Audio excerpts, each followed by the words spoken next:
Hi everyone, और अब हम बात करने वाले हैं अपने डेटाबेसेस के बारे में।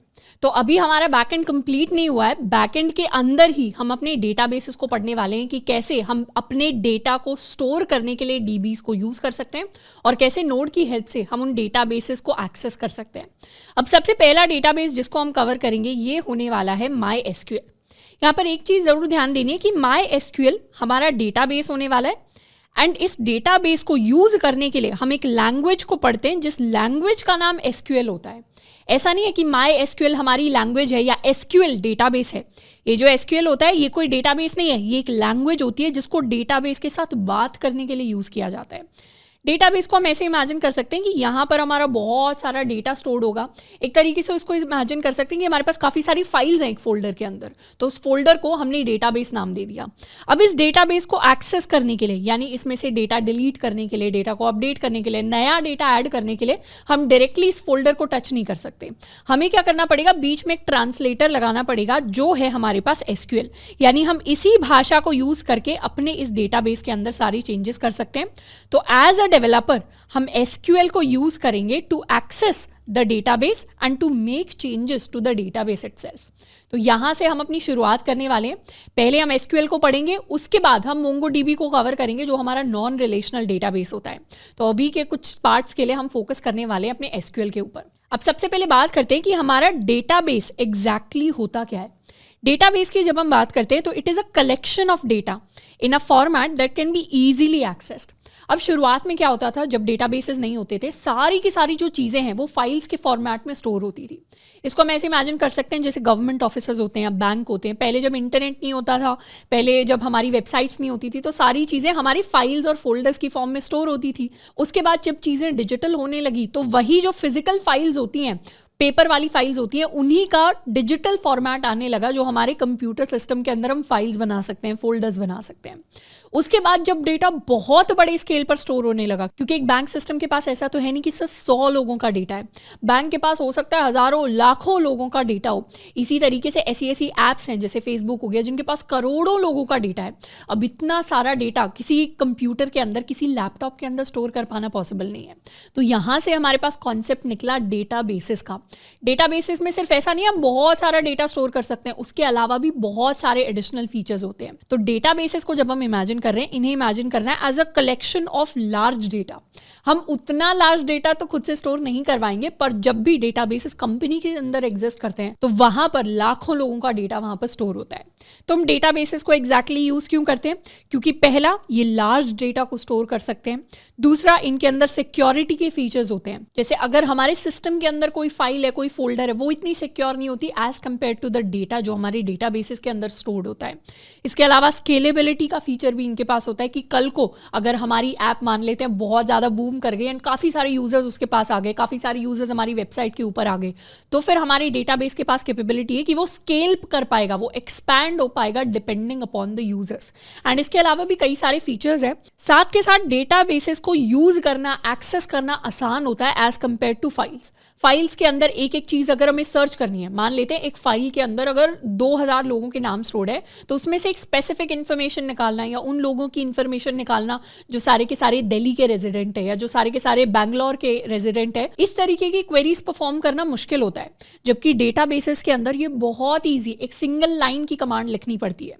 तो डेटाबेसेस के अंदर डेटा को इंसर्ट करना, डेटा को अपडेट करना, डेटा को डिलीट करना एंड इनफैक्ट डेटा को सर्च करना, ये सारे के सारे ऑपरेशंस बहुत इजी होते हैं एक बार हमने एसक्यूएल को सीख लिया तो बेसिकली अभी तक बैकएंड के अंदर जो हम CRUD ऑपरेशंस करते आ रहे थे, CRUD ऑपरेशंस यानी डेटा को क्रिएट करना, रीड करना, अपडेट करना, डिलीट करना, अभी तो इन सारे ऑपरेशंस को हमने इस तरीके के जैसे data.json नाम की हमने फाइल बना ली या फिर हमने कोई एरे बना लिया, उसके अंदर हम चेंजेस कर रहे हैं। बट एक्चुअल प्रैक्टिकल लाइफ में सारे के सारे चेंजेस हमारे डेटाबेसेस के साथ होते हैं, ना कि नॉर्मल एरेज या ना कि नॉर्मल जेसन फाइल्स के साथ। तो इसीलिए अब हम सही तरीका देख रहे हैं अपने डेटा के साथ डील करने का।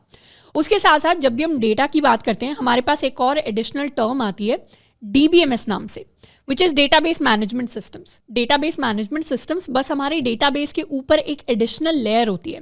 जैसे ये हमारा डेटाबेस है जिसके अंदर सारा का सारा डेटा स्टोर्ड है। अब इस डेटा को एक्सेस करने के लिए मान लेते हैं कि हमने बहुत सारे ऑपरेशंस दे दिए, बहुत सारे फंक्शंस दे दिए, अलग अलग कमांड्स हमने सेट कर दिए, तो ये एक जो लेयर आ गई इसके ऊपर, इसे हम अपना DBMS कह देते हैं। और DBMS के अंदर ही हमारे पास SQL क्वेरीज हो जाती है। तो DBMS कोई अलग से टर्म नहीं है, कोई अलग से डेटाबेस नहीं होता। DBMS हमारे डेटाबेस के ऊपर ही एक हमने कवरिंग चढ़ा दी है उसको और अच्छे से सिस्टमैटिकली ऑर्गेनाइज करने के लिए, जिसको हम अपना DBMS कह देते हैं। अब ये तो हो गई बात डेटाबेसेस की। डेटाबेसेस के अंदर भी हमारे पास कई सारे डिफरेंट टाइप्स होते हैं। एक होते हैं हमारे पास SQL डेटाबेसेस, एक होते हैं हमारे पास no SQL databases. SQL databases को हम रिलेशनल डेटाबेस भी कहते हैं। रिलेशनल डेटाबेस कहने का मतलब है कि SQL डेटाबेसेस के अंदर जो हमारा डेटा होता है वो टेबल्स की फॉर्म में स्टोर्ड होता है। अब टेबल्स कहने का क्या मतलब है, जैसे फॉर एग्जांपल ये हमारे पास एक एक्सेल शीट है। इस एक्सेल शीट में लेट्स सपोज हम अपने स्टूडेंट नाम की एक टेबल बनाते हैं और इस स्टूडेंट नाम की टेबल के अंदर हम कई सारा डेटा स्टोर कराएंगे। मान लेते हैं हम स्टूडेंट का रोल नंबर स्टोर कराने वाले हैं, हम स्टूडेंट का नेम स्टोर कराने वाले हैं एंड हम स्टूडेंट की एज स्टोर करवाने वाले हैं। ये तीनों वैल्यूज़ हम स्टोर कराएंगे। अब इस टेबल के अंदर लेट्स सपोज रोल नंबर 101 है, 101 का नेम है एडम, 101 की एज है 12। उसके बाद रोल नंबर 102 है, 102 का नेम है बॉब, इसकी एज है हमारे पास 40। उसके बाद 103 है, 103 का नेम है केसी एंड इसकी एज है हमारे पास 11। तो इस तरीके से क्या हुआ, ये हमारी एक टेबल बन गई एंड इसी तरीके की टेबल हमारी डेटाबेसेस के अंदर बनती है। जैसी टेबल मैंने अभी एक्सेल शीट के अंदर बनाई, ऐसी ही टेबल हम डेटाबेस के अंदर बना सकते हैं। और इन्हीं टेबल्स के अंदर हमने क्या किया, सारा का सारा ये अपना डेटा स्टोर कर दिया। जब इस तरीके के टेबल फॉर्मेट में हम अपना डेटा स्टोर कराते हैं तो ऐसे डेटाबेसेस को हम कह देते हैं अपना रिलेशनल डेटाबेस। और यहाँ पर टेबल क्या होती है, टेबल को ही एक्चुअली हम अपना रिलेशन कहते हैं। तो रिलेशनल नाम कहाँ से आया, क्योंकि ये जो रिलेशन है ये एक्चुअली एक टेबल है, तो टेबल्स को रिलेशन कहते हैं और वहीं से हमारे पास रिलेशनल डेटाबेस नाम आता है। अब रिलेशनल डेटाबेसेस के एग्जांपल क्या क्या हैं, हमारे पास MySQL सबसे पॉपुलर रिलेशनल डेटाबेस है, हमारे पास Oracle है, हमारे पास PostgreSQL है, हमारे पास और भी कई सारे रिलेशनल डेटाबेसेस है। यहाँ पर थोड़ी सी एक्स्ट्रा चीज, जैसे फॉर एग्जांपल अगर हम Oracle के अंदर एज अ डेवलपर अप्लाई कर रहे हैं तो क्योंकि हमें पता है कि Oracle किसके ऊपर काम करता है, Oracle SQL एंड डेटाबेसेस के ऊपर काम करता है। तो अगर आप Oracle के इंटरव्यूज देने जाएंगे फॉर डेवलपमेंट पोजीशन तो एक्सपेक्टेड है आपसे कि आपको SQL के बेसिक्स आते होंगे and there is a high probability कि इंटरव्यूज में आपसे SQL की कमांड्स या बेसिक कमांड्स या बेसिक नॉलेज पूछी जा सकती है। तो इस तरीके से हम कंपनी वाइज भी ट्रैक कर सकते हैं, कंपनी किन टेक्नोलॉजीज पे काम करती है और उनके बारे में अगर हमारे पास बेसिक नॉलेज हो तो वो हमें हमारे इंटरव्यूज के अंदर एज देता है। तो ये तो हो गए हमारे रिलेशनल डेटाबेसेस, जिसमें से हम कवर करेंगे MySQL को। अब इन तीनों डेटाबेसेस के अंदर ही इनफैक्ट और भी जो होते हैं सब के अंदर SQL ही यूज होती है, यानी इन सारे डेटाबेसेस के साथ बात करने के लिए SQL लैंग्वेज को ही यूज किया जाता है, पर उसकी थोड़ी थोड़ी कमांड या थोड़ा थोड़ा फ्लेवर चेंज हो जाता है। तो ऐसे में हमें सबका सीखने की जरूरत नहीं है, अगर हमें सिर्फ एक रिलेशनल डेटाबेस भी अच्छे से आता हो तो भी हमारा काम चल जाएगा। तो उसके लिए हम MySQL को कवर करेंगे। एंड दूसरे तरीके के डेटाबेसेस हमारे पास होते हैं NoSQL databases. NoSQL actually collection of databases है, यानी इनके अंदर सिर्फ एक ही कॉमन प्रॉपर्टी है कि ये SQL को यूज नहीं करते। जरूरी नहीं है कि ये किसी और लैंग्वेज को यूज करते होंगे, सारे के सारे हो सकता है इनमें से कोई एक किसी और को यूज करता हो, दूसरा किसी और को यूज करता हो, पर ये SQL को तो बिल्कुल यूज नहीं करते। तो NoSQL जो होते हैं वो एक डेटाबेस नहीं है, ये बहुत सारे अलग अलग टाइप के डेटाबेसेस का कलेक्शन है। तो इन्हें हम नॉन रिलेशनल डेटाबेस भी कहते हैं, यानी ऐसे डेटाबेसेस जो टेबल्स की फॉर्म में डेटा स्टोर नहीं करते, ये किसी और फॉर्मेट में कर सकते हैं पर टेबल्स में नहीं करेंगे। जैसे हो सकता है किसी NoSQL डेटाबेस के अंदर डॉक्यूमेंट्स की फॉर्म में डेटा स्टोर हो, या किसी के अंदर की वैल्यू पेयर्स में डेटा स्टोर हो, जैसे हमारा JSON फॉर्मेट होता है की वैल्यू पेयर का, वैसे ही किसी फॉर्मेट में डेटा स्टोर होता है। हो सकता है कि कोई ग्राफ की फॉर्म में डेटा स्टोर करता हो। ग्राफ हमारा एक डेटा स्ट्रक्चर होता है जिससे कई सारे डेटाबेसेस भी इंप्लीमेंट होते हैं। इसके एग्जाम्पल है हमारे पास MongoDB, Cassandra, Neo4j एंड और भी काफ़ी सारे NoSQL डेटाबेसेस होते हैं। इसमें से सबसे पॉपुलर होता है हमारे पास MongoDB एंड MongoDB से ही हमारे MERN स्टैक का नाम निकलता है। डेल्टा के अंदर हम MERN स्टैक पढ़ रहे हैं। MERN स्टैक में M stands for MongoDB, E stands for express, R stands for react, N stands for node. तो एक्सप्रेस और नोड तो हम कर ही रहे हैं, साथ में अब हम MongoDB को भी कवर करेंगे। इसके अलावा अगर आपने मीन स्टैक का नाम सुना होगा, मीन स्टैक में बस रिएक्ट की जगह हम एंगुलर को पढ़ते हैं। तो तो इस तरीके के जो स्टैक्स होते हैं इन सब के अंदर हमारा MongoDB यूज़ होता है। तो हम भी क्या करेंगे, पहले हम SQL को कवर करेंगे, MySQL को, फिर हम MongoDB डेटाबेस की तरफ बढ़ेंगे। अब ऐसा नहीं है कि हमें MongoDB समझने के लिए SQL पहले से आना चाहिए, हमें SQL समझने के लिए MongoDB पहले से आना चाहिए। ये दोनों कंप्लीटली इंडिपेंडेंट चीज़ें हैं, तो किसी को भी हम पहले पढ़ सकते हैं, पर क्योंकि कन्वेंशनली हम थोड़ा सा SQL को पहले से शुरुआत करते हैं क्योंकि वो ज़्यादा थोड़ा सा ईजियर तरीका है टू विजुअलाइज अ डेटाबेस। क्योंकि ऑलरेडी पता है हमें कि एक्सेल के अंदर टेबल्स कैसी बनती है, इस तरीके की टेबल्स हमने खुद भी बनाकर देखी होगी कभी ना कभी किसी प्रोजेक्ट के लिए या किसी और काम के लिए। तो इन्हीं टेबल्स के अंदर अपने डेटा को स्टोर करवाना, विजुअलाइज करना थोड़ा सा आसान रहता है, तो हम वहाँ से शुरुआत कर रहे होंगे। साथ में जब हम डेवलपमेंट जॉब्स की बात करते हैं तो हो सकता है कि हम फुल स्टैक डेवलपर बन गए या हम बैकएंड डेवलपर बन गए।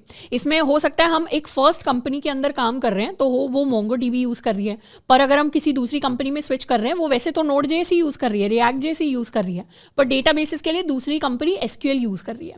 तो ऐसे केसेस में थोड़ा सा आसान हो जाता है अगर हमें दोनों डेटाबेसेस की थोड़ी सी बेसिक नॉलेज हो, तो ताकि हम एक से दूसरे में शिफ्ट कर पाएं डिपेंडिंग अपॉन हम कौन सी कंपनी के अंदर काम कर रहे हैं, क्योंकि सारी कंपनीज अलग अलग डेटाबेसेस को यूज़ करती हैं। इसके साथ साथ डेटाबेस जो होता है अपने आप में एक अलग ही सब्जेक्ट होता है। मतलब हम अपने डेल्टा के अंदर उतना ही डेटाबेसेस की कॉन्सेप्ट्स को, उतनी नॉलेज को कवर करेंगे जो हमारे लिए एज अ डेवलपर ज़रूरी है, जो हमारे लिए एज अ डेवलपर इंपॉर्टेंट है।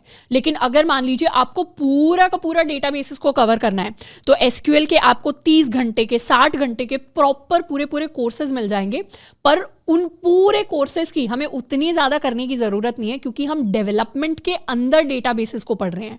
डेल्टा के अंदर हम फुल स्टैक डेवलपमेंट पढ़ रहे हैं, जिसका एक छोटा पार्ट डेटाबेसेस है। तो यहाँ पर हम फुल मास्टरी कोर्स नहीं करने वाले अपने डेटाबेसेस के ऊपर।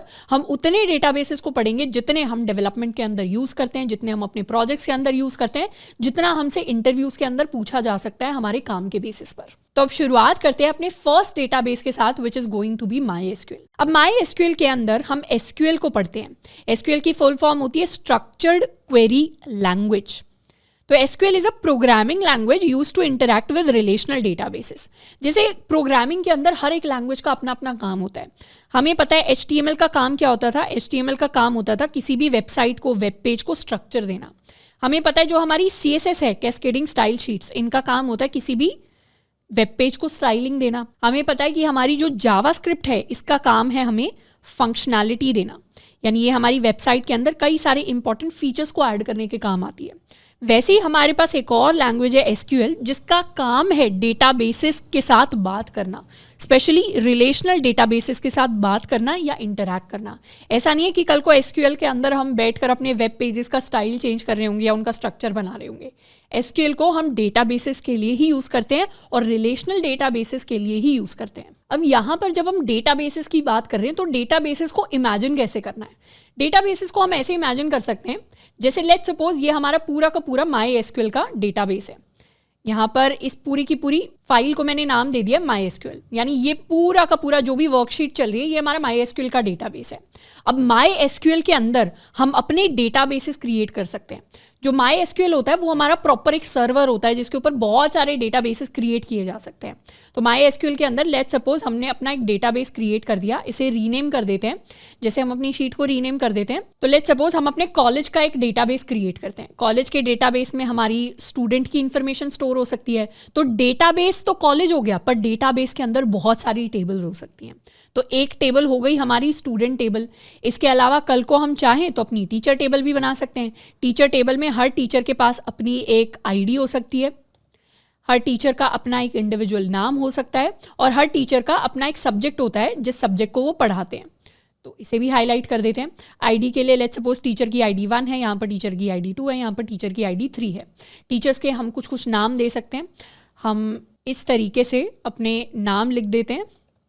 तो ये हमारे 3 टीचर्स के नाम हो गए एंड इनके हम सब्जेक्ट भी लिख सकते हैं कि कोई इंग्लिश पढ़ाता है, कोई हमें कंप्यूटर साइंस पढ़ाता है, इसके अलावा कोई लेट्स सपोज हमें मैथ पढ़ाता है। तो ये सारे के सारे हमारे टीचर्स के नाम हो गए। तो ये क्या हो गई, ये एक और इंडिविजुअल हमारी टेबल हो गई। तो हमारा डेटाबेस होता है, जैसे कॉलेज का डेटाबेस है, उसके अंदर हमारी मल्टीपल टेबल्स होती हैं और उन टेबल्स के अंदर हम अपना डेटा इस तरीके से स्टोर करवाते हैं। ऐसा भी हो सकता है कि MySQL का सर्वर हमने स्टार्ट कर रखा है, जिसे आगे देखेंगे कि हम कैसे इंस्टॉल करते हैं और सारी चीज़ें हम प्रैक्टिकली करके देखेंगे। अभी के लिए बस हम इमेजिन कर रहे हैं कि डेटाबेस कैसा दिखता होगा। तो एक तो हमारा कॉलेज का डेटाबेस है। कल को मान लेते हैं यही सेम कंपनी किसी दूसरे व्यक्ति के लिए एक और डेटाबेस डिज़ाइन करवाती है, हमारे पास XYZ कोई कंपनी आती है और ये उस XYZ कंपनी का डेटाबेस है। अब ऐसा तो है नहीं कॉलेज के डेटाबेस में ही हम कंपनीज के एम्प्लॉयज़ की इन्फॉर्मेशन स्टोर कर देंगे, ऐसा नहीं होता। हर किसी एंटिटी की इंफॉर्मेशन स्टोर करने के लिए हम अलग डेटाबेस बनाते हैं। जैसे कंपनी अपना डेटा अलग रखना चाहेगी, वो किसी कॉलेज के साथ अपने डेटाबेस को क्यों स्टोर करेगी, अपने डेटा को क्यों स्टोर करेगी? तो कंपनी किसी कॉलेज के डेटा के साथ अपने डेटा को मिक्सअप नहीं करना चाहेगी, तो इसीलिए कंपनी अपना अलग से डेटा बनाती है, जिसके अंदर वो एम्प्लॉय नाम की टेबल बनाती है। हर एम्प्लॉय की ID होगी, हर एम्प्लॉय का नेम होगा, हर एम्प्लॉय की अलग अपना कोई डेजिग्नेशन या इसको रोल कह लेते हैं, हर एम्प्लॉय का अपना कोई रोल होगा, हर एम्प्लॉय की अपनी एक सैलरी होगी। तो इस तरीके से हमारी टेबल बन जाएगी। टेबल के अंदर लेट्स सपोज ये हमारी ID हो गई, ये हमारा नेम हो गया, हमारा रोल हो गया कि यहाँ पर HR का रोल है, सैलरी कितनी है, सैलरी लेट्स सपोज इट्स 35,000। इस तरीके से इन्फॉर्मेशन जो है वो इस टेबल के अंदर आकर स्टोर करा दी। तो ये क्या हो गया, ये एक सेकंड डेटाबेस हो गया कंपनी का, एंड इसके अंदर एम्प्लॉय नाम की टेबल होगी जिसके अंदर अलग इन्फॉर्मेशन है। कल को हो सकता है फाइनेंस डिपार्टमेंट की या कंपनी रिलेटेड या टैक्स रिलेटेड इसमें एक और टेबल बन जाए। इसके अलावा कल को मान लो यही सेम कंपनी जो डेटाबेसेस बना रही है, जो हम हैं, हमें इंस्टाग्राम का कॉन्ट्रैक्ट मिलता है कि हमें इंस्टाग्राम के लिए डेटाबेस बनाना है। तो अब ऐसा तो है नहीं इंस्टाग्राम का डेटा हम किसी दूसरी कंपनी या अपने कॉलेज के साथ मिक्सअप करेंगे, हम इंस्टाग्राम का डेटा अलग से बनाएंगे। तो इंस्टाग्राम के अंदर एक यूज़र नाम की टेबल हो सकती है, हर यूज़र का ID होगा, यहाँ पर हर यूज़र का नेम होगा, हर यूज़र का ईमेल होगा, हर यूज़र का पासवर्ड स्टोर्ड होगा। तो इस तरीके से कई सारी इन्फॉर्मेशन हर यूज़र के लिए स्टोर्ड होगी। तो हमारा जो MySQL होता है उसके अंदर बहुत सारे डेटाबेसेस क्रिएट हो सकते हैं। हर इंडिविजुअल डेटाबेस के अंदर मल्टीपल टेबल्स बन सकती हैं और ये टेबल्स रिलेटेड होती हैं, ये टेबल्स इंटर रिलेटेड होती हैं। ऐसा नहीं है कि किसी कंपनी के डेटा को हम मिक्सअप कर देंगे किसी कॉलेज के बच्चे के डेटा के साथ। वह एक सिंगल डेटाबेस के अंदर इंटर रिलेटेड टेबल्स होती हैं जिनका एक दूसरे के साथ कोई ना कोई लॉजिकल कनेक्शन हो। जैसे हमें पता है स्टूडेंट और टीचर का जो सेम कॉलेज के अंदर पढ़ाते हैं उनका कोई ना कोई रिलेशनल कनेक्शन है। तो इस चीज़ को अगर हमें इमेजिन करना है एक डेटाबेस को, तो हम ऐसे कर सकते हैं कि हमारे पास हमारा डेटाबेस होता है, डेटाबेस के अंदर हमारे पास कई सारी टेबल्स हो सकती हैं। ये let's suppose this is my table 1। इसके अलावा इसी सेम डेटाबेस के अंदर हमारे पास एक और टेबल हो सकती है टेबल 2, एंड इसी के अंदर हमारे पास और भी कई सारी डिफरेंट टेबल्स हो सकती हैं। और ये जो टेबल्स होती हैं ये रिलेटेड टेबल्स होती हैं या इंटर रिलेटेड टेबल्स होती हैं, मतलब एक दूसरे के साथ इनका कुछ ना कुछ कनेक्शन होता है। ऐसा नहीं है कि हम इलॉजिकल तरीके से कोई भी टेबल किसी भी डेटाबेस के अंदर स्टोर कर देते हैं। और जैसे हमारा ये एक डेटाबेस है, ऐसे ही हमारे पास मल्टीपल डेटाबेसेस एग्जिस्ट करते हैं। अब बात करते हैं कि जब हम टेबल की बात कर रहे हैं SQL के अंदर, तो टेबल कहने का मतलब क्या है। यहाँ पर हमने एक टेबल का एग्जाम्पल लिया है जिसका नाम है यूज़र। अब यूज़र के अंदर कई सारी इन्फॉर्मेशन स्टोर्ड है, इसको हम इंस्टाग्राम के यूज़र की तरह इमेजिन कर सकते हैं। हर यूज़र के पास अपनी एक ID है, और ID क्या है, यूनिक ID है। हर यूज़र के पास अपना एक नेम है, अपना एक ईमेल है, अपने फॉलोअर्स का काउंट है, अपने फॉलोइंग का काउंट है। तो ये सारी की सारी इन्फॉर्मेशन हर एक यूज़र के पास है। तो जब हम टेबल की बात करते हैं, टेबल के 2 कॉम्पोनेंट्स होते हैं। एक कॉम्पोनेंट होता है हमारा कॉलम, तो ये हमारा कॉलम 1 हो गया, ये हमारा कॉलम 2 हो गया, ये हमारा कॉलम 3 हो गया, एंड इस तरीके से। तो कॉलम 1 के अंदर क्या स्टोर्ड है, ID स्टोर्ड है। कॉलम 2 के अंदर क्या स्टोर्ड है, नेम स्टोर्ड है। कॉलम 3 के अंदर हमारे पास ईमेल स्टोर्ड है। इसी तरीके से कॉलम 4 के अंदर फॉलोअर्स है, कॉलम 5 के अंदर फॉलोइंग है। तो कॉलम्स हमें क्या बताते हैं, कॉलम्स हमें हमारी टेबल का डिज़ाइन बताते हैं। टेबल का डिज़ाइन कहने का मतलब है कि हमारी टेबल के अंदर, ये जो हमारी यूज़र नाम की टेबल है, इसके अंदर क्या क्या डेटा है। टेबल के अंदर ID है, टेबल के अंदर नेम है, टेबल के अंदर ईमेल है, फॉलोअर्स हैं, फॉलोइंग है। किस तरीके का डेटा है वो डिज़ाइन होता है। एक्चुअल डेटा स्टोर्ड की बात नहीं कर रहे, स्टोर्ड किस तरीके का डेटा है, डिज़ाइन कह लो इसको, नहीं तो डेटाबेसेस की भाषा में इसको हम अपना स्कीमा कहते हैं। Schema is the design of the table. तो स्कीमा क्या है हमारी टेबल का, हमारी टेबल के अंदर हमारे पास ID है, हमारे पास नेम है, हमारे पास ईमेल है, हमारे पास हमारे फॉलोअर्स है, एंड हमारे पास हमारे फॉलोइंग का काउंट है। तो ये सारा क्या है, ये सारा का सारा हमारे टेबल का डिज़ाइन है, यानी हमारे कॉलम्स है। उसके बाद आती हैं हमारी रोज़। रोज़ कहने का क्या मतलब होता है, रोज़ मतलब ये एक हमारी एक पर्टिकुलर रो है जिसके अंदर एक यूज़र का डेटा स्टोर्ड है, ये दूसरी रो है जिसके अंदर सेकंड यूज़र का डेटा स्टोर्ड है। तो रोज हमारी हॉरिजॉन्टल डायरेक्शन में होती है, जिनके अंदर एक पर्टिकुलर यूजर की हमें इंफॉर्मेशन दिखाई देती है। जैसे फर्स्ट रो के अंदर हमारे पास ID1 है, नेम एडम है, adam@yahoo.in हमारी ईमेल है, ये फॉलोअर्स का अकाउंट है, ये हमारे फॉलोइंग का अकाउंट है। तो ये एक यूजर का डेटा हम किसी ना किसी रो से निकाल सकते हैं। और ये जो हमारी रोज होती हैं, इन रोज को डेटाबेसेस की भाषा में हम टपल कहते हैं। जब भी आपको टपल वर्ड सुनाई दे एसक्यूएल के अंदर, टपल का मतलब होता है एक सिंगल रो। तो स्कीमा क्या होता है? स्कीमा होता है डिजाइन, यानी हमारे कॉलम्स के अंदर क्या क्या इन्फॉर्मेशन स्टोर्ड है, और रोज होती है एक सिंगल व्यक्ति की इन्फॉर्मेशन या एक सिंगल एंटिटी की इन्फॉर्मेशन, जो हमारी टेबल का नाम है जैसे यूजर। तो एक सिंगल यूजर की इन्फॉर्मेशन एक सिंगल टपल होगा, यानी एक सिंगल रो होगी। तो इस तरीके से हमारी डेटाबेसेस के अंदर सारी की सारी टेबल्स और उनके अंदर का डेटा दिखाई देता है। अब डेटाबेसेस के साथ एक्चुअली काम करने के लिए हमें दो चीज़ें इंस्टॉल करनी पड़ेगी, जिनको इंस्टॉलेशन की पूरी इन्फॉर्मेशन और लिंक आपको दिया हुआ है। सबसे पहली चीज़ जो हमें इंस्टॉल करनी पड़ेगी वो होगा हमारा MySQL का सर्वर। इसी सर्वर के ऊपर हमारे सारे के सारे डेटाबेसेस क्रिएट होंगे और उन डेटाबेसेस के अंदर की हमारी टेबल्स क्रिएट होंगी। अब ये तो हो गया MySQL का सर्वर। MySQL के सर्वर को स्टार्ट करके हम अपने डेटाबेस को मैनिपुलेट करना स्टार्ट कर सकते हैं। पर क्योंकि हम एज अ बिगिनर अपने SQL को सीख रहे हैं, तो SQL को एक्सेस करने के लिए हम एक चीज़ इंस्टॉल करेंगे, ऐप इंस्टॉल करेंगे, MySQL वर्कबेंच। ये दोनों ही हमें MySQL प्रोवाइड करते हैं, यानी ऑफिशियली हम दोनों को यूज़ करते हैं। तो चाहे आप विंडोज सिस्टम के अंदर हैं, चाहे आप मैक सिस्टम के अंदर है, दोनों के लिए हमने इंस्टॉलेशन दिया हुआ है। इन दो चीज़ों को एक बार हमें जाके इंस्टॉल करना है एंड उसके बाद हम अपने डेटाबेसेस के साथ चेंजेस करना स्टार्ट कर सकते हैं। तो अभी तक जितनी भी हमने डेटाबेसेस की बात की है, ये सारी हमारी थ्योरेटिकल बातें हैं। हमने सिर्फ इमेजिन किया कि डेटाबेस कैसे दिखाई देता होगा, उसकी थ्योरी पढ़ी है। पर डेटाबेसेस को एक्चुअली प्रैक्टिकली बनाकर उसके डेटा को मैनिपुलेट करके एक्सेस करके देखने के लिए हमें इन दो चीज़ों को इंस्टॉल करना पड़ेगा और उसके बाद हम अपने प्रैक्टिकल डेटाबेसेस के ऊपर काम करेंगे। तो अब हम SQL को इंस्टॉल करने वाले हैं विंडोज़ के अंदर। तो हम इस लिंक पर जाएंगे www.mysql.com। यहाँ से हमें डाउनलोड्स के ऑप्शन पर क्लिक करना है। जैसे ही हम डाउनलोड्स पर पहुँच जाएंगे, हमें स्क्रॉल करना है और लास्ट में हमें MySQL कम्युनिटी डाउनलोड्स का ऑप्शन मिलेगा। इस ऑप्शन पे क्लिक करने के बाद हमारे लिए विंडो खुलेगी। इस विंडो में हमें MySQL इंस्टॉलर फॉर विंडोज़ पर जाकर क्लिक करना है। तो हमारे लिए ये पेज अपीयर होगा। इस पेज पर जाकर हमें अपने सिस्टम के हिसाब से डाउनलोड पर क्लिक करना है। डाउनलोड पर जैसे ही क्लिक करेंगे तो हमारे लिए विंडो अपीयर होगी। इस विंडो में हमें लॉग इन साइन अप करने को बोल रहा है, पर हमें उसमें से कुछ नहीं करना। हमें नीचे वाले ऑप्शन पर जाना है, no thanks, just start my download. जैसे हम इस पर क्लिक करेंगे हमारे लिए हमारा डाउनलोड स्टार्ट हो जाएगा। जैसे ही डाउनलोड स्टार्ट हो जाए इंस्टॉलर पर, फिर डाउनलोड होने के बाद हमें डबल क्लिक करना है तो वो हमारे लिए खुल जाएगा एंड इस तरीके की विंडो हमारे लिए अपेयर होगी। तो इंस्टॉलर के अंदर सबसे पहले तो अगर हमें SQL को सिर्फ सर्वर की तरह यूज़ करना है तो हम सर्वर ओनली चूज़ कर सकते हैं, क्लाइंट की तरह यूज़ करना है तो क्लाइंट ओनली चूज़ कर सकते हैं, या यहाँ पर आपके लिए एक डेवलपर ओनली का ऑप्शन आ रहा होगा। अगर डेवलपर ओनली का ऑप्शन नहीं आ रहा तो फिर हम फुल वाला ऑप्शन चूज़ कर सकते हैं। फुल वाले ऑप्शन पर जाएंगे एंड क्लिक करेंगे नेक्स्ट। नेक्स्ट पर जाएंगे तो ये सारी चीज़ें हैं जिनका डाउनलोड हम एग्जीक्यूट करने वाले हैं। इसके बाद दोबारा से नेक्स्ट, दोबारा से एग्जीक्यूट एंड सारी चीज़ें एक एक करके एग्जीक्यूट होंगी, दोबारा से नेक्स्ट एंड इस पर जाएंगे, नेक्स्ट करेंगे, नेक्स्ट करेंगे एंड यहाँ पर हमें अपने MySQL के लिए अपना रूट पासवर्ड सेट करना है। ये हमारे सिस्टम का पासवर्ड, कंप्यूटर का पासवर्ड नहीं होने वाला, ये सिर्फ MySQL के लिए पासवर्ड होने वाला है। तो यहाँ एक अच्छा सा यूनिक पासवर्ड हम जाकर सेट कर सकते हैं और उसे याद रखना है, नोट कर लेना है, इसको हम बाद में यूज़ कर रहे होंगे। तो एक ठीक ठाक पासवर्ड हमने सेट कर लिया है।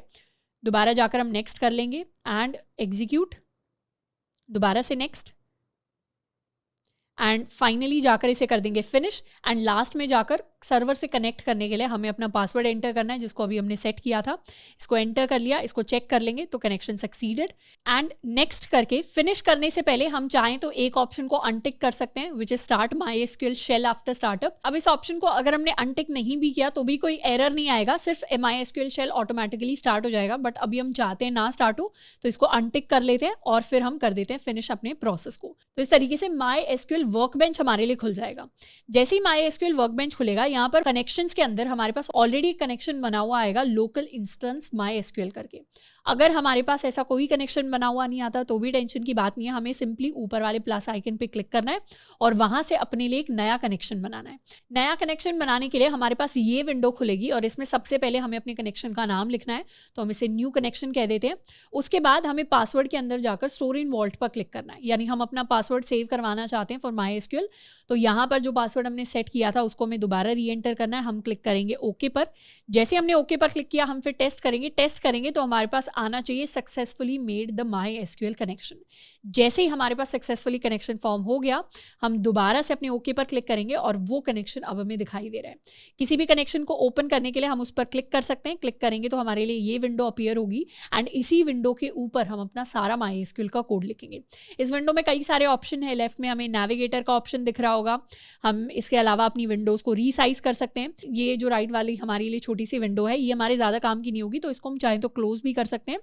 एंड ये हमारा जो सेंटर एरिया है ये वो एरिया है जिसके ऊपर हम अपनी कमांड्स को लिखने वाले हैं। यानी अगर हमारी सिलेक्ट कमांड होगी, क्रिएट कमांड होगी, डिलीट कमांड होगी, सारी कमांड हम इस क्वेरी वाली जो फाइल है इसके अंदर लिखने वाले हैं। इसके अलावा ऊपर भी काफ़ी सारे ऑप्शन हमें दिखाई दे रहे हैं जहाँ हम SQL फाइल्स क्रिएट कर सकते हैं, नई डेटाबेसेस क्रिएट कर सकते हैं, पर वो हमें ऊपर से नहीं करने, हमें वो क्या करने हैं, कमांड्स की हेल्प से क्रिएट करने हैं।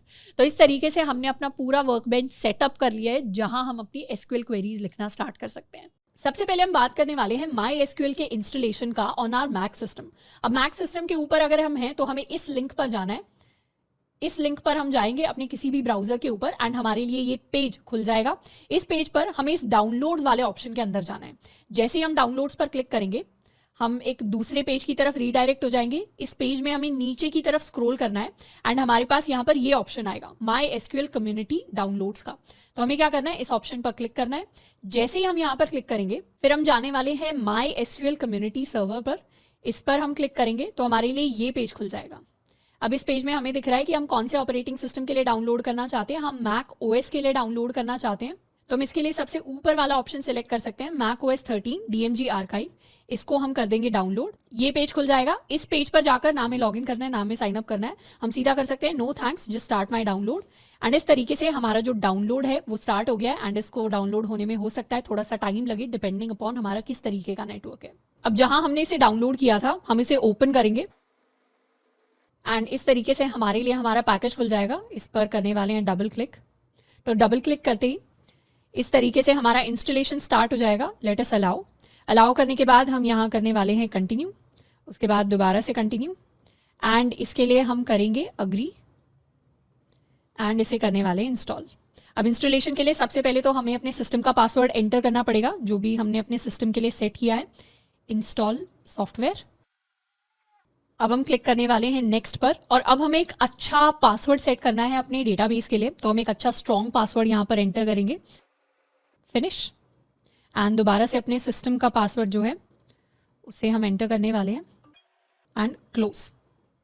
इसे कर सकते हैं मूव टू बिन। अब हमने MySQL कम्युनिटी सर्वर को इंस्टॉल कर लिया है। अब हम एक और टूल इंस्टॉल करने वाले हैं फ्रॉम MySQL जिससे हम अपने सर्वर को मैनेज कर सके। तो उसके लिए हम दोबारा से अपने मेन पेज पर जाएंगे, बैक एंड दोबारा से हमें जाना है अपने mysql.com पर।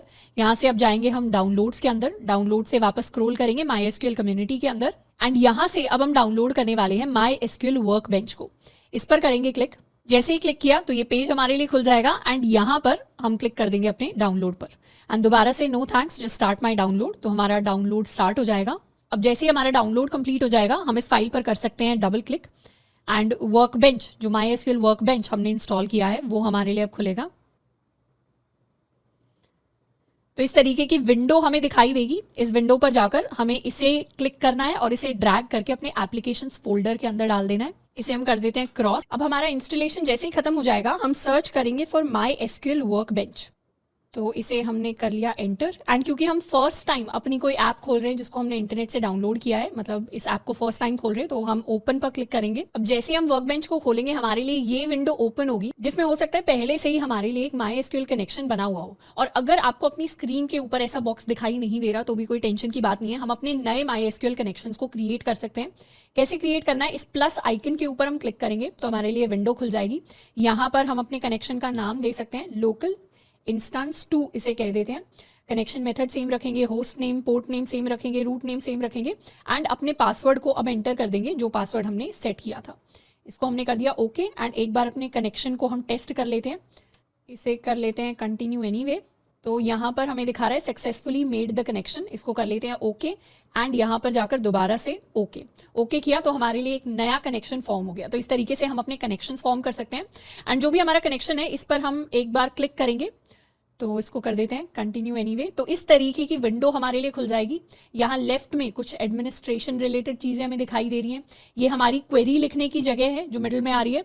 राइट साइड में कुछ कॉन्टेक्स्ट, हेल्प, स्निपेट्स जैसी चीज़ें हमें दिखाई दे रही होंगी। एंड नीचे हमारे पास एक्शन आउटपुट वाली विंडो होगी। अब हमारी जो क्वेरीज हैं वो हम यहाँ पर लिखने वाले हैं। यहाँ दिख भी रहा है क्वेरी 1। जैसे लेट्स सपोज हमें एसक्यूएल की कोई सिलेक्ट क्वेरी लिखनी है या फिर अपडेट क्वेरी लिखनी है, कोई और क्वेरी लिखनी है, वो सारी की सारी हम यहाँ पर लिखेंगे। तो अब हम फाइनली शुरुआत करेंगे कि एक्चुअल डेटाबेस कैसे क्रिएट होता है, उसको क्रिएट करना स्टार्ट करेंगे और देखेंगे कि कैसे एसक्यूएल क्वेरीज काम करती हैं हमारे डेटाबेसेस के साथ। अब इंस्टॉलेशन के बाद जब हम अपने माई एसक्यूएल वर्कबेंच को फर्स्ट टाइम खोलेंगे तो हमारे पास कुछ इस तरीके की स्क्रीन आएगी। इसमें ऑलरेडी एक कनेक्शन हमारे पास फॉर्म्ड होगा। अगर हमारे पास इस तरीके का कोई भी इंस्टेंस नहीं है तो टेंशन की बात नहीं है, हम खुद से अपने माई एसक्यूएल के कनेक्शंस बना सकते हैं। एक कनेक्शन बनाने के लिए हम क्या करते हैं, सबसे पहले हम अपने कनेक्शन का नाम लिखेंगे, इसे कह देते हैं डेल्टा कनेक्शन। एंड फिर हम अपने पासवर्ड वाले ऑप्शन पर जाएंगे, स्टोर इन कीचेन। तो यहाँ पर हम अपना वो पासवर्ड सेट करेंगे जिसे हमने अपने डेटाबेस के लिए ओरिजिनली सेट किया था। इसको कर देते हैं ओके। एंड यहाँ से सबसे पहले अपने कनेक्शन को टेस्ट करेंगे। टेस्ट कनेक्शन पर जाने के बाद इस तरीके की वार्निंग अगर आती है तो इसको हम इग्नोर कर सकते हैं। हमें करना है कंटिन्यू एनीवे। कंटिन्यू एनीवे किया तो हमारे पास आ गया successfully made the my SQL connection. अगर कनेक्शन फेल हो रहा है तो उसमें आपको देखना है कि आपका सर्वर ऑलरेडी वर्किंग है क्या। वैसे अगर हमने बिल्कुल बेसिक से इंस्टॉल किया, अगर आपने पहले एसक्यूएल को यूज़ नहीं किया था तो 99.99 केसेस में कोई प्रॉब्लम नहीं आएगी, हमारा जो कनेक्शन है वो सक्सेसफुली हो जाएगा। क्लिक कर देते हैं ओके एंड यहाँ पर भी ओके। तो हमारा नया डेल्टा कनेक्शन हमें दिखाई दे रहा है और हमारा जो माई एसक्यूएल का सर्वर है वो कौन से पोर्ट पे रन कर रहा है, वो इस पोर्ट पे रन कर रहा है, ये हमें यहाँ पर दिखाई दे रहा है। पहले वाला जो ऑटोमेटिकली था वो हमारे लोकल होस्ट 3306 पे रन कर रहा था। ये हमने एक और कनेक्शन फॉर्म कर लिया, अपने डेल्टा कनेक्शन को हम ओपन कर सकते हैं। जैसे ही डबल क्लिक करके ओपन करेंगे इस तरीके की विंडो हमें दिखाई देगी। इसमें कई सारे ऑप्शंस है। एक हमारे पास लेफ्ट में यहाँ पे एडमिन का ऑप्शन आ रहा होगा। इनफैक्ट शुरुआत में स्क्रीन कुछ ऐसी होगी, ये एडमिन के कुछ कुछ ऑप्शंस होंगे यहाँ पर। बेसिकली यहाँ से हम अपने सर्वर को स्टार्ट कर सकते हैं, उसे शट डाउन कर सकते हैं, इस तरीके की चीज़ें हैं काफ़ी सारी। फिर हमारे पास एक स्कीमास का ऑप्शन होगा। स्कीमास के अंदर हम सारे के सारे अपने डेटाबेसेस को, अपनी टेबल्स को, सारी चीज़ों को रिलेटेड टू एसक्यूएल देखते हैं। तो यहाँ पर ऑटोमेटिकली हमारे पास पहले से एक डेटाबेस बना हुआ आता है जिसका नाम है सिस यानी ये हमारा इंटरनल माई एसक्यूएल का डेटाबेस है जिसके अंदर सिस्टम रिलेटेड इन्फॉर्मेशन स्टोर्ड है। टेबल्स के अंदर इसके पास एक सिस कॉन्फिग नाम की टेबल है। हमें इस डेटाबेस को कभी नहीं छेड़ना और इसके साथ हम कोई चेंजेस नहीं करेंगे। ऊपर हमारे पास कुछ कुछ ऑप्शंस आते हैं। इस ऑप्शन से हम अपनी माई एसक्यूएल की नई एक फाइल क्रिएट कर सकते हैं, यानी जितनी भी कमांड्स हैं हमारी एसक्यूएल की हम उनको चाहें तो एक सिंगल फाइल के अंदर स्टोर करके रख सकते हैं। यहाँ से हम डेटाबेसेस क्रिएट कर सकते हैं, टेबल्स क्रिएट कर सकते हैं, इस तरीके की चीज़ें। राइट में हमारे पास कुछ कुछ ऑप्शंस आते हैं पर इनकी हमें ज़रूरत नहीं है। तो यहाँ से इस बटन पे क्लिक करके हम अपने राइट वाला पैनल हाइड कर सकते हैं। बॉटम में हमें दिखाई देता है कि हमने क्या क्या कमांड रन की एसक्यूएल की और वो सक्सेसफुली रन की या उसमें कोई एरर आ गया। अभी के लिए चाहे तो इसे हाइड भी कर सकते हैं, चाहे तो इसे शो भी कर सकते हैं। और ये जो बीच वाली विंडो है ये हमारी मेजर विंडो होगी, यानी हमारी क्वेरी 1 नाम की जो फाइल है इसके अंदर हम अपनी सारी की सारी कमांड्स को लिखने वाले हैं which are related to SQL. हम चाहें तो इसका साइज भी बढ़ा सकते हैं। Let's make it 130। तो हमारी कमांड्स हमें थोड़ी सी बड़ी होकर दिखाई देंगी। हम चाहें तो और इंक्रीज कर सकते हैं to 160 to make our commands larger. अब जब भी हम एसक्यूएल लिखते हैं हम एसक्यूएल को या तो अगर हमें पूरी की पूरी फाइल को एक साथ रन करना है तो उसके लिए हम इस ऑप्शन पर क्लिक कर सकते हैं, ये जो फर्स्ट ऑप्शन हमें दिखाई दे रहा है। पर अगर एक टाइम पर हम एक ही कमांड रन करना चाहते हैं तो उसके लिए हमारा ये जो सेकंड ऑप्शन होता है which is execute the statement under the keyboard cursor, यानी जितने पार्ट को हम सिलेक्ट करेंगे सिर्फ उतने ही पार्ट को हम चाहें तो एग्जीक्यूट कर सकते हैं। तो हम इस ऑप्शन को प्रेफर करेंगे अपने एसक्यूएल कमांड्स को रन करने के लिए। अब सबसे पहले अपने डेटाबेसेस का एक छोटा सा हम डेमो देखने वाले हैं जिसमें कुछ कुछ बेसिक कमांड्स को हम रन करके देखेंगे। इन कमांड्स को हम बाद में डिटेल में पढ़ने वाले हैं, बस अभी के लिए कुछ बेसिक सी कमांड्स हैं। सबसे पहले हम अपने पहले डेटाबेस को बनाकर देखेंगे। हम क्या करेंगे, लेट्स मेक अपना कॉलेज का डेटाबेस। इस कॉलेज के डेटाबेस के अंदर हम अपने स्टूडेंट की इंफॉर्मेशन स्टोर करवाएंगे और ये जो स्टूडेंट क्या होने वाला है, ये स्टूडेंट हमारी टेबल होगी एंड कॉलेज हमारा डेटाबेस होगा। जिस तरीके की चीज़ हमने अपने इस एक्सेल शीट के अंदर बनाई थी, हमने कॉलेज नाम का एक डेटाबेस बनाया था और हमने स्टूडेंट नाम की अपना ये एक टेबल बनाई थी, फिर हमने टीचर नाम की अपनी एक टेबल बनाई थी। तो उस तरीके का कुछ हम यहाँ पर करेंगे। किसी भी नए डेटाबेस को क्रिएट करने के लिए हम कमांड लिखते हैं, ये हमारी एसक्यूएल की कमांड है। हम कमांड लिखते हैं क्रिएट डेटाबेस। हम चाहें तो इन्हें क्रिएट डेटाबेस स्मॉल में भी लिख सकते हैं, कैपिटल में भी लिख सकते हैं, और फिर हम लिखते हैं अपने डेटाबेस का नाम। तो जैसे लेट्स सपोज हमें अपनी कमांड लिखनी है क्रिएट डेटाबेस एंड हम अपने डेटाबेस को नाम देना चाहते हैं कॉलेज। तो हम इतने पार्ट को सिलेक्ट कर सकते हैं अपने कर्सर से एंड इस सेकेंड ऑप्शन पर जाएंगे और इसको कर देंगे एग्जीक्यूट। एग्जीक्यूट कर दिया तो ये कह रहा है सक्सेसफुल, यानी यहाँ ग्रीन टिक दिखाई दे रहा है। एक्शन क्या था? Create database college. अब यहाँ से जाके हम रिफ्रेश ऑल कर लेंगे तो अब हमें हमारा डेटाबेस दिखाई देने लग जाएगा। ये हमारा कॉलेज वाला डेटाबेस है जिसके अंदर भी कोई टेबल्स नहीं है, पर हमारा कॉलेज वाला डेटाबेस क्रिएट हो गया। हम चाहें तो अपना ये XYZ कंपनी वाला डेटाबेस भी बना सकते हैं। इस बार स्मॉल में अपनी कमांड्स लिख देते हैं, क्रिएट डेटाबेस एंड इसे कह देते हैं XYZ _ कंपनी। जो भी हमारी SQL की कमांड्स होती हैं उन सारी कमांड्स को एक कमांड के एंड पे हम हमेशा सेमीकोलन लगाते हैं, काइंड ऑफ लाइक जावास्क्रिप्ट। जैसे जावास्क्रिप्ट के अंदर एक कमांड लिखने के बाद हम अपना सेमीकोलन लगाते हैं, वैसे ही यहाँ पर होता है। इस सेकेंड लाइन को हम सिलेक्ट कर लेंगे और इसे भी कर देंगे रन। तो रन किया तो सक्सेसफुल हो गया। यहाँ आके दोबारा से स्कीमाज में रिफ्रेश कर लेंगे तो हमारा सेकंड डेटाबेस हमें दिखाई दे रहा है। अब SQL केस इनसेंसिटिव होती है, उसके अंदर हम कैपिटल में चीज़ें लिखेंगे वो भी वर्क करेंगी, स्मॉल में लिखेंगे वो भी वर्क करेंगी, बट जनरली ताकि हम हाईलाइट कर पाएँ कि हम SQL की कमांड्स लिख रहे हैं तो हम कैपिटल के अंदर चीज़ों को लिख कर देख रहे होंगे। और इसमें साथ में जो भी हमारा नाम होता है, जैसे डेटाबेस का नाम हो गया, जैसे टेबल का नाम हो गया, ये सारी चीज़ें हम जनरली स्मॉल में लिखना प्रेफर करेंगे, नहीं तो इनको भी हम चाहें तो किसी भी फॉर्मेट में लिख सकते हैं। अब नेक्स्ट, अगर हमें किसी भी डेटाबेस को डिलीट करना होता है तो डेटाबेसेस को या किसी भी चीज़ को डिलीट करने के लिए हम ड्रॉप कमांड को यूज़ करते हैं। हम लिखेंगे ड्रॉप डेटाबेस और फिर अपने डेटाबेस का नाम जिसको भी हम डिलीट करना चाहते हैं। जैसे लेट्स सपोज हम इस XYZ कंपनी नाम के डेटाबेस को डिलीट करना चाहते हैं तो इसके लिए हम कमांड लिख सकते हैं, हम लिखेंगे ड्रॉप डेटाबेस XYZ कंपनी। इसे कर लेते हैं सिलेक्ट एंड एग्जीक्यूट। एग्जीक्यूट जैसे ही किया हमारा डेटाबेस डिलीट हो गया एंड वो यहाँ से स्कीमास से भी ऑटोमेटिकली जाकर हट जाएगा। अब अगर किसी भी डेटाबेस के अंदर हम अपनी टेबल्स को क्रिएट करना चाहते हैं तो हमें अपने डेटाबेस को यूज़ करना पड़ेगा। हमें अलग से स्पेसिफाई करना पड़ता है कि अगर मुझे टेबल को क्रिएट करना है तो उस टेबल को हम कौन से डेटाबेस में क्रिएट करना चाहते हैं, क्योंकि हमारे पास मल्टीपल डेटाबेसेस हो सकते हैं। तो जिस भी डेटाबेस के अंदर टेबल क्रिएट करते हैं उससे पहले हमें लिखना पड़ता है यूज़ और फिर उस डेटाबेस का नाम। जैसे यहाँ पर हम चाहते हैं कि हम कॉलेज नाम के डेटाबेस के अंदर टेबल्स को क्रिएट करना स्टार्ट करें, तो उसके लिए हम लिख सकते हैं यूज़ एंड फिर अपने कॉलेज का नाम। तो इसको कर लेते हैं सिलेक्ट एंड एग्जीक्यूट। तो इसका मतलब है कि अब हम अपने कॉलेज डेटाबेस के अंदर आ गए, जो यहाँ पे हाईलाइट हो गया होगा, और उसके अंदर हम अपनी टेबल्स को क्रिएट करना स्टार्ट कर सकते हैं। अब अपनी टेबल्स को क्रिएट करने के लिए हम अपनी क्रिएट कमांड को यूज़ करते हैं, क्रिएट टेबल, और फिर हम अपनी टेबल का नाम लिखते हैं और टेबल के अंदर क्या क्या हमारा स्कीमा होने वाला है, टेबल के अंदर हम डिफाइन करते हैं कि हमारा स्कीमा क्या होने वाला है, मतलब हमारी टेबल का डिज़ाइन क्या होने वाला है, या फिर इसे कह सकते हैं कि हमारी टेबल के अंदर हम किन किन कॉलम्स को क्रिएट करने वाले हैं। तो उसे डिफाइन करने के लिए हम पेरेंथेसिस के अंदर अपने हर एक कॉलम का नाम लिखते हैं और फिर हम उस कॉलम का डेटा टाइप लिखते हैं। डेटा टाइप हमें बताता है कि उस कॉलम के अंदर किस तरीके का डेटा स्टोर होगा, क्या उसके अंदर नंबर स्टोर होंगे, क्या उसके अंदर स्ट्रिंग स्टोर होगी, क्या उसके अंदर डेट स्टोर होने वाली है, क्या उसके अंदर टाइम स्टोर होने वाला है। तो इस तरीके से SQL के पास बहुत सारे डिफरेंट डेटा टाइप्स होते हैं जिनको हम बाद में पढ़ रहे होंगे, पर अभी के लिए इस तरीके का हमारे पास डेटा टाइप होता है। साथ में हम चाहें तो हम कंस्ट्रेंट्स को भी डिफाइन कर सकते हैं। अब कंस्ट्रेंट्स को डिफाइन करना ऑप्शनल होता है। कंस्ट्रेंट हमारे किसी भी डेटा के ऊपर रूल्स होते हैं जिनको हम डिफाइन करते हैं। कंस्ट्रेंट्स को भी हम डिटेल में पढ़ने वाले हैं, अभी के लिए कंस्ट्रेंट्स को हम इग्नोर करते हैं। हम सिंपली क्या करेंगे, हमें एक टेबल बनानी है स्टूडेंट नाम से, जिसमें हमें कॉलम नेम बनाने हैं और जिसमें हमें उनका डेटा टाइप लिखना है। जैसे लेट्स सपोज हम अपने स्टूडेंट के लिए इस टेबल की बात कर रहे हैं, ये जो हमने एक्सेल में टेबल बनाई थी यही सेम टेबल हम बनाना चाहते हैं। तो इसको बनाने के लिए हम लिखेंगे क्रिएट टेबल एंड टेबल के अंदर हम टेबल को नाम देंगे स्टूडेंट। स्टूडेंट टेबल के अंदर हमारा पहला जो कॉलम होने वाला है ये होगा रोल नंबर। तो पहले कॉलम को हमने नाम दे दिया रोल नंबर और इसके अंदर डेटा टाइप क्या होने वाला है, अभी के लिए हमारा एक इंट डेटा टाइप होता है जो इंटीजर वैल्यूज को स्टोर कराता है।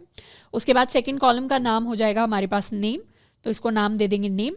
और हमारे पास स्ट्रिंग्स के लिए एक varchar नाम का डेटा टाइप होता है जिसके अंदर हम अपनी स्ट्रिंग का साइज डिफाइन कर सकते हैं। एंड तीसरा हो जाएगा हमारे पास एज को दे देंगे एंड इसके अंदर भी हम अपनी इंटीजर वैल्यूज को स्टोर करवाएंगे। तो डिफरेंट अपने कॉलम्स को डिफाइन करने के लिए हम इन्हें कॉमा से सेपरेट करते हैं और इस तरीके से अपनी टेबल को हम क्रिएट कर सकते हैं। अभी हम सिर्फ सैम्पल देख रहे हैं टेबल को क्रिएट करने का, इनको हम बाद में इस कमांड को टोटली डिटेल में पढ़ेंगे, डेटा टाइप्स को भी, कंस्ट्रेंट्स को भी। अभी सिर्फ हम एसक्यूएल को यूज़ करना सीख रहे हैं। तो यहाँ पर अपनी टेबल को क्रिएट करने के लिए we can write create table. हमारी टेबल का नाम है स्टूडेंट। स्टूडेंट के अंदर हमारे पास सबसे पहले आएगा हमारा रोल नंबर, जिसका टाइप होगा इंट, या इसे सिंगल भी लिख सकते हैं, कॉमा। उसके अलावा एक हमारे पास नेम हो जाएगा, जिसको हम डिफाइन कर देंगे कि इसके अंदर 30 कैरेक्टर्स आ सकते हैं, और एक हो जाएगा हमारे पास हमारी एज, ये भी होगा हमारा इंटीजर टाइप। तो इस तरीके से हमारी क्रिएट टेबल कमांड हो गई। इसको सिलेक्ट कर सकते हैं और यहाँ से इसे रन कर सकते हैं। जैसे ही एग्जीक्यूट किया, अब हमारे कॉलेज के अंदर जैसे ही हम स्कीमास को रिफ्रेश करेंगे, एक नई टेबल क्रिएट हो गई, और इस नई टेबल के अंदर हम देखेंगे तो हमारा स्टूडेंट टेबल है। कॉलम्स क्या क्या है? कॉलम्स में एक रोल नंबर है, एक नेम है, एक एज है हमारे पास। तो इस तरीके से सारी चीज़ें हमें यहाँ पर दिखाई भी देती हैं अगर हम देखना चाहते हैं तो। अब इस टेबल के अंदर अगर हम डेटा को एंटर करना चाहते हैं तो उसके लिए हमारी एक इंसर्ट कमांड होती है, जिसको हम बाद में पढ़ेंगे। तो हम सिंपली लिखते हैं इंसर्ट इनटू स्टूडेंट, फिर हम लिख सकते हैं हमारी वैल्यूज़। वैल्यूज़ क्या होंगी? पहले हम रोल नंबर बताएंगे 101, फिर हम लिखेंगे एडम, एंड एडम की एज है हमारे पास 12 के इक्वल। इसके अलावा हम एंटर कर सकते हैं roll number 102 Bob, and Bob की एज है हमारे पास 14 के इक्वल। तो अभी के लिए 2 ही स्टूडेंट्स की इन्फॉर्मेशन हम एंटर करने वाले हैं, तो इंसर्ट इनटू स्टूडेंट को हम एग्जीक्यूट कर सकते हैं। तो यहाँ एडम को हम एक स्ट्रिंग की तरह एंटर कर रहे हैं, तो इसे स्ट्रिंग फॉर्म में हम डाल देते हैं। अब इसे सिलेक्ट करते हैं और री एग्जीक्यूट कर देते हैं। री एग्जीक्यूट किया तो कॉलेज के अंदर सारा का सारा डेटा जो है एंटर हो गया। अगर हमें स्टूडेंट टेबल का डेटा किसी भी पॉइंट पर चेक करना है तो हम लिख सकते हैं सिलेक्ट स्टार फ्रॉम अपनी टेबल का नाम। तो डेटा को सिलेक्ट करने के लिए, देखने के लिए हम इस कमांड को एग्जीक्यूट कर सकते हैं। एग्जीक्यूट किया तो ये हमारे पास हमारी पूरी टेबल आ गई। टेबल के अंदर रोल नंबर है कुछ इस तरीके से, हमारे पास नेम है, हमारे पास एज है, एंड ये 2 स्टूडेंट की इन्फॉर्मेशन हमने यहाँ पर स्टोर कराई है अपने लिए। हम चाहें तो इस डेटा को सॉर्ट कर सकते हैं यहाँ पर क्लिक करके। तो इस तरीके से हमारा रोल नंबर 101 का डेटा है, 102 का डेटा है, इसे हम चाहें तो कर सकते हैं यहाँ से क्रॉस। तो ये तो हो गया बेसिक तरीका कि कैसे हम डेटाबेसेस को क्रिएट करते हैं, डेटाबेसेस को कैसे हम यूज़ करते हैं, फिर उनके अंदर टेबल्स क्रिएट करते हैं, टेबल्स के अंदर डेटा ऐड करते हैं, और फिर उस डेटा को हम देख भी सकते हैं। अब इसी तरीके के बहुत सारे ऑपरेशंस हमारे पास होते हैं, जिन एक एक ऑपरेशन को अब हम पढ़ने वाले हैं। इनमें से सबसे पहले ऑपरेशंस या क्वेरीज, इनको हम क्वेरीज कहते हैं या इनको हम एसक्यूएल कमांड्स कहते हैं, जिनको हम रन करते हैं, ये होती है हमारी डेटाबेस रिलेटेड क्वेरीज, यानी ओवरऑल डेटाबेस के अंदर हम क्या क्या एक्शंस को परफॉर्म कर सकते हैं। इनमें से सबसे पहला होता है क्रिएट डेटाबेस, जिसमें हम डेटाबेस को क्रिएट कर सकते हैं। पर जब भी हम डेटाबेस को क्रिएट करने की कमांड लिखते हैं, उसके साथ में हम हमेशा ये चीज़ ऐड कर देते हैं, मतलब एक कंडीशन ऐड कर सकते हैं, if not exist. If not exist का मतलब है, इसको हम जावास्क्रिप्ट की इफ़ कंडीशन की तरह समझ सकते हैं कि अगर डेटाबेस पहले से एग्जिस्ट नहीं करता तभी उसे क्रिएट करना। नहीं तो क्या होगा, लेट्स सपोज हमने ऑलरेडी अपने कॉलेज नाम के डेटाबेस को क्रिएट किया हुआ है। अब हम दोबारा से क्या लिखते हैं, दोबारा से हम लिख देते हैं क्रिएट डेटाबेस कॉलेज।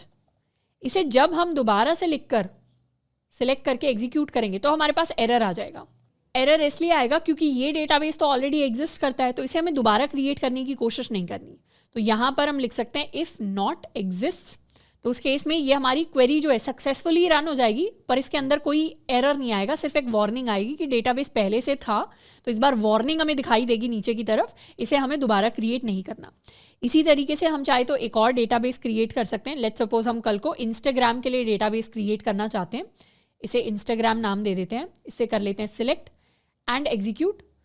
अब यहाँ स्कीमा को जैसे ही हम रिफ्रेश करेंगे तो हमारे पास एक और डेटाबेस आ जाएगा इंस्टाग्राम नाम से।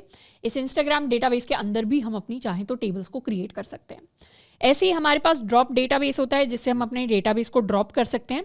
जब हम ड्रॉप डेटाबेस एग्जीक्यूट करते हैं तब हम एक कंडीशन डाल सकते हैं, इफ़ एग्जिस्ट, मतलब डेटाबेस अगर एग्जिस्ट करता है तभी उसको ड्रॉप करना। ऐसा नहीं है कि डेटाबेस एग्जिस्ट ही नहीं करता, ड्रॉप करने की हम कोशिश करें तो फिर एरर आ जाएगा।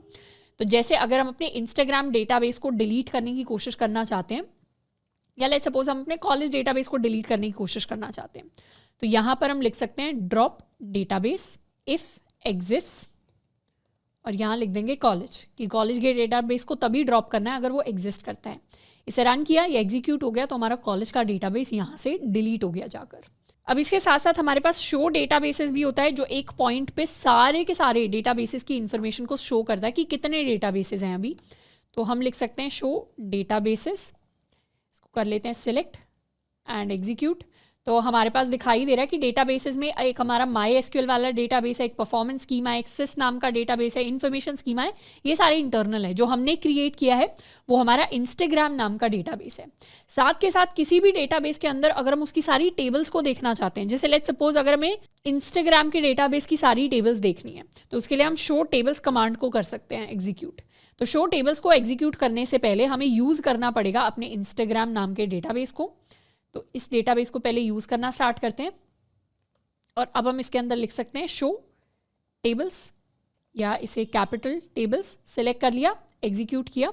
तो अभी क्या दिखा रहा है? अभी खाली दिखा रहा है क्योंकि इंस्टाग्राम के अंदर अभी हमने कोई भी टेबल क्रिएट नहीं की है, पर अगर कोई टेबल होती तो उसे यहीं पर दिखा रहा होता। इसे कर लेते हैं क्रॉस। तो ये सारी वो मेजर कमांड्स हैं जिनको हम डेटाबेसेस के साथ यूज़ करते हैं। अब बात करते हैं कि हमारी टेबल्स की क्या क्या कमांड्स हैं। टेबल्स की क्वेरीज में हमारे पास जनरली जिन क्वेरीज को हम यूज़ करते हैं उसमें हमारी क्रिएट कमांड आ जाती है, जिससे हम किसी नई टेबल को क्रिएट करते हैं। इंसर्ट से हम उस टेबल के अंदर डेटा को ऐड करते हैं, डेटा को इंसर्ट करते हैं, टपल्स को, रोज को ऐड करते हैं। अपडेट से हम डेटा को अपडेट कर सकते हैं। ऑल्टर से हम अपनी टेबल के स्कीमा को ऑल्टर कर सकते हैं, कॉलम्स को चेंज कर सकते हैं। ट्रंकेट का मतलब होता है कि टेबल के अंदर का सारा डेटा डिलीट करके उसे खाली कर देना। डिलीट का मतलब होता है पूरी की पूरी टेबल को ही डिलीट कर देना। तो इन सारी कमांड्स को हम धीरे धीरे डिटेल में पढ़ेंगे। इनमें से सबसे पहली कमांड की बात करते हैं, which is the create command. Table को क्रिएट करने के लिए हम अपनी कमांड लिखते हैं क्रिएट टेबल, अपनी टेबल का नाम, फिर अपने कॉलम के नेम, फिर डेटा टाइप एंड इस तरीके से कंस्ट्रेंट्स। तो क्रिएट कमांड का काम होता है हमारी किसी भी टेबल के लिए उसका स्कीमा डिफाइन करना। स्कीमा या इसे कह सकते हैं उसके कॉलम्स डिफाइन करना। अगर हमें बताना है हमें इस टेबल को क्रिएट करना है तो इसके क्या कॉलम्स होंगे, हम उन्हें डिफाइन करने के लिए अपनी क्रिएट कमांड को यूज़ करते हैं। तो अगर हमें इस टेबल को बनाना है तो इस टेबल के अंदर हमें 5 चीज़ें डिफाइन करनी पड़ेंगी। 5 कॉलम्स होंगे, एक आईडी नाम से, नेम नाम से, ईमेल, फॉलोअर्स एंड फॉलोइंग। अभी के लिए डेटा टाइप हम खुद से सेट करने वाले हैं, कंस्ट्रेंट हम खुद से सेट करने वाले हैं, तो उसको इग्नोर करना है। तो एक बार देखते हैं अपनी यूज़र टेबल को बनाकर। इतने वाले पार्ट को हम यहाँ से हटा लेते हैं, इसे भी हटा लेते हैं एंड हम इसे भी यहाँ से हटा लेते हैं और यहाँ पर आ जाते हैं। अब अपनी यूज़र टेबल को क्रिएट करने के लिए हम लिखेंगे क्रिएट टेबल और फिर अपनी टेबल का नाम विच इज़ यूज़र। अब यूज़र टेबल के अंदर हम अपने कॉलम्स को क्रिएट करने वाले हैं। हमें अपने 5 कॉलम्स बनाने पड़ेंगे, तो इन सारे कॉलम्स का हम एक एक करके एक बार नाम लिख लेते हैं। एक हमारा आईडी कॉलम होने वाला है, एक हमारा नेम कॉलम होने वाला है, एक हमारी ईमेल होगी, एक हमारे फॉलोअर्स होंगे एंड एक हमारी फॉलोइंग होगी। अब इन सारे के सारे कॉलम्स के साथ हमें इनके डेटा टाइप्स लिखने हैं। तो सबसे पहले बात करते हैं कि हमारे डेटा टाइप्स क्या होते हैं। डेटा टाइप्स के अंदर हमारे पास MySQL के अंदर बहुत सारे डिफरेंट डेटा टाइप्स होते हैं, पर इनमें से जो हम रेगुलरली यूज़ करते हैं या जो हमारे लिए ज़्यादा इंपॉर्टेंट है हम उनको कवर करेंगे। अब डेटा टाइप्स में सबसे पहले हमारे कैरेक्टर टाइप्स होते हैं। कैरेक्टर टाइप्स के अंदर एक हमारा कैर डेटा टाइप होता है जिसके अंदर हम स्ट्रिंग को स्टोर कराते हैं। इसके अंदर हम 0 से 255 कैरेक्टर्स तक की कोई भी स्ट्रिंग स्टोर करा सकते हैं। और ये जो कैर डेटा टाइप होता है ये हमारा फिक्स्ड लेंथ का होता है। इसको यूज़ करने के लिए हम लिखते हैं कैर और बीच में फिर साइज, यानी इसके अंदर हम 50 कैरेक्टर्स को स्टोर कराने वाले हैं।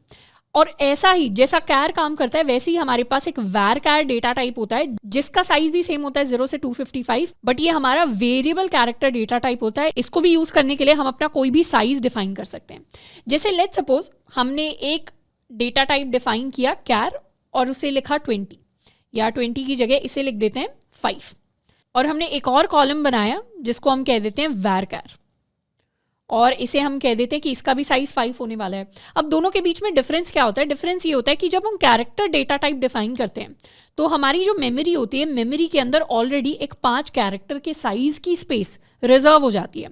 अब लेट्स सपोज हमारा नेम हमें स्टोर करना है, नेम के लिए हमने ये डिफाइन किया है और दूसरी किसी टेबल के अंदर नेम के लिए हमने var कैर डिफाइन किया है। अगर हमारे पास कोई नेम आता है, हमारे पास ओम नाम का नेम आता है, अब ओम क्या होगा? ओम यहाँ पे आके स्टोर हो जाएगा, तो ये बाकी की जो स्पेस होगी 3 कैरेक्टर्स की ये यहाँ पर वेस्ट हो जाएगी। ऐसे ही लेट्स सपोज अगर हमने 5 साइज का var कैर नेम डिफाइन किया है तो यहाँ पर अगर हमें ओम स्टोर कराना है तो क्या होगा? तो हमारे पास 2 ही साइज की मेमोरी रिजर्व होगी एंड उसके बाद हमारा नाम स्टोर होगा।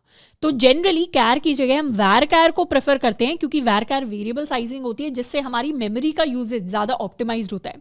फालतू की जगह हम रिजर्व करके नहीं रखते जो बाद में जाके ख़राब हो जाती है, तो इसीलिए वैर कैर को यूज़ करेंगे। इसमें मैक्सिमम हम 255 कैरेक्टर्स तक की स्ट्रिंग को स्टोर करा सकते हैं।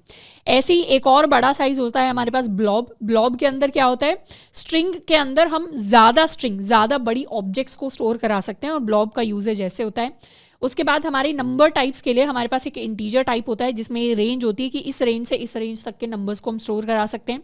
जैसे इंटीजर होता है, इंटीजर का एक छोटा वर्जन हमारे पास टाइनी इंट होता है। टाइनी इंट के अंदर -128 से 127 तक नंबर्स को स्टोर करा सकते हैं। फिर बिग इंट होता है। ऐसे ही हमारे पास बिट होती है। बिट के अंदर हम साइज डिफाइन कर सकते हैं। जैसे लेट्स सपोज बिट क्या होती है, एक हमारे पास 0 बिट होती है, एक 1 बिट होती है। अगर 0 इस तरीके से 0 और 1 का अगर हम कॉम्बिनेशन स्टोर कराना चाहते हैं तो उसको हम बिट की फॉर्म में स्टोर करा सकते हैं। अगर हमें पता है कि हमें इसी साइज का बिट नंबर मिलेगा तो उसके लिए हम बिट डिफाइन कर सकते हैं, और फिर हमारा जो साइज जिसमें हमारी उतनी ही बिट वैल्यू स्टोर होंगी, तो इसमें मैक्सिमम जो रेंज हो सकती है वो हो सकती है टिल 64। ऐसे ही हमारे पास एक फ्लोट होता है। अब इंटीजर्स के अंदर तो हमारे पास होल नंबर्स आते हैं या इंटीजर नंबर्स आते हैं। इंटीजर नंबर कहने का मतलब है कि हमारे पास 1 2 3 4 इस तरीके से नंबर्स आ जाएंगे, हमारे पास नेगेटिव नंबर्स आ जाएंगे, हमारे पास 0 आ जाएगा। बट 12.5 अगर हमें स्टोर कराना है तो डेसिमल वैल्यूज नहीं आ पाएंगी। अब डेसिमल वैल्यूज को स्टोर कराने के लिए हम फ्लोट को यूज करते हैं। फ्लोट के अंदर हम डेसिमल नंबर्स को स्टोर कर सकते हैं with precision to 23 digits. Float के लिए हम फ्लोट यूज करते हैं, और फ्लोट का ही एक और बड़ा वर्जन होता है जिसमें ज्यादा नंबर स्टोर हो सकते हैं, वो होता है हमारे पास डबल। इसके अलावा हमारे पास बूलियन भी होता है जिसमें हम 0 या 1 वैल्यू को स्टोर करा सकते हैं। 0 1 वैल्यू को स्टोर कराने का मतलब है ट्रू या फॉल्स। 0 का मतलब होता है फॉल्स एंड 1 का मतलब हमारे पास होता है ट्रू।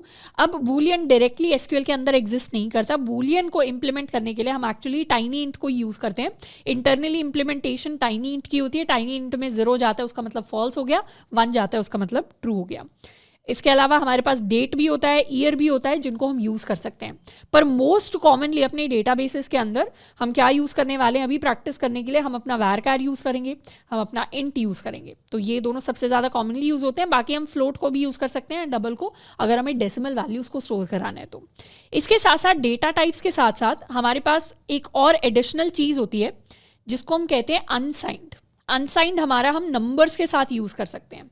अनसाइंड कहने का क्या मतलब है, जैसे लेट्स सपोज टाइनी इंट जो है, टाइनी इंट की ये रेंज है हमारे पास कि टाइनी इंट के अंदर 128 से लेकर 127 तक नंबर्स को हम स्टोर कर सकते हैं। अगर टाइनी इंट के अंदर हम 129 को स्टोर करने की कोशिश करेंगे तो पॉसिबल नहीं हो पाएगा।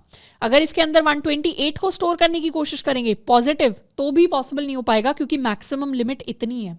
लेकिन अगर हमें पता चल जाता है कि हमें सिर्फ 1 से लेकर 200 तक ही नंबर स्टोर करने हैं, तो उसके लिए क्या हम इंटीजर को यूज करें। एक और बेटर तरीका ये होगा कि इस काम को करने के लिए, क्योंकि टाइनी इंट तो 127 तक की लिमिट देता है, हम अपने डेटा टाइप के साथ लिख दें, लेट्स सपोज हमारे कॉलम का नाम है नंबर, और उसके साथ हम लिख दें कि ये टाइनी इंट टाइप का होने वाला है, और टाइनी इंट के साथ इसके अंदर अनसाइंड टाइनी इंट ये होने वाला है।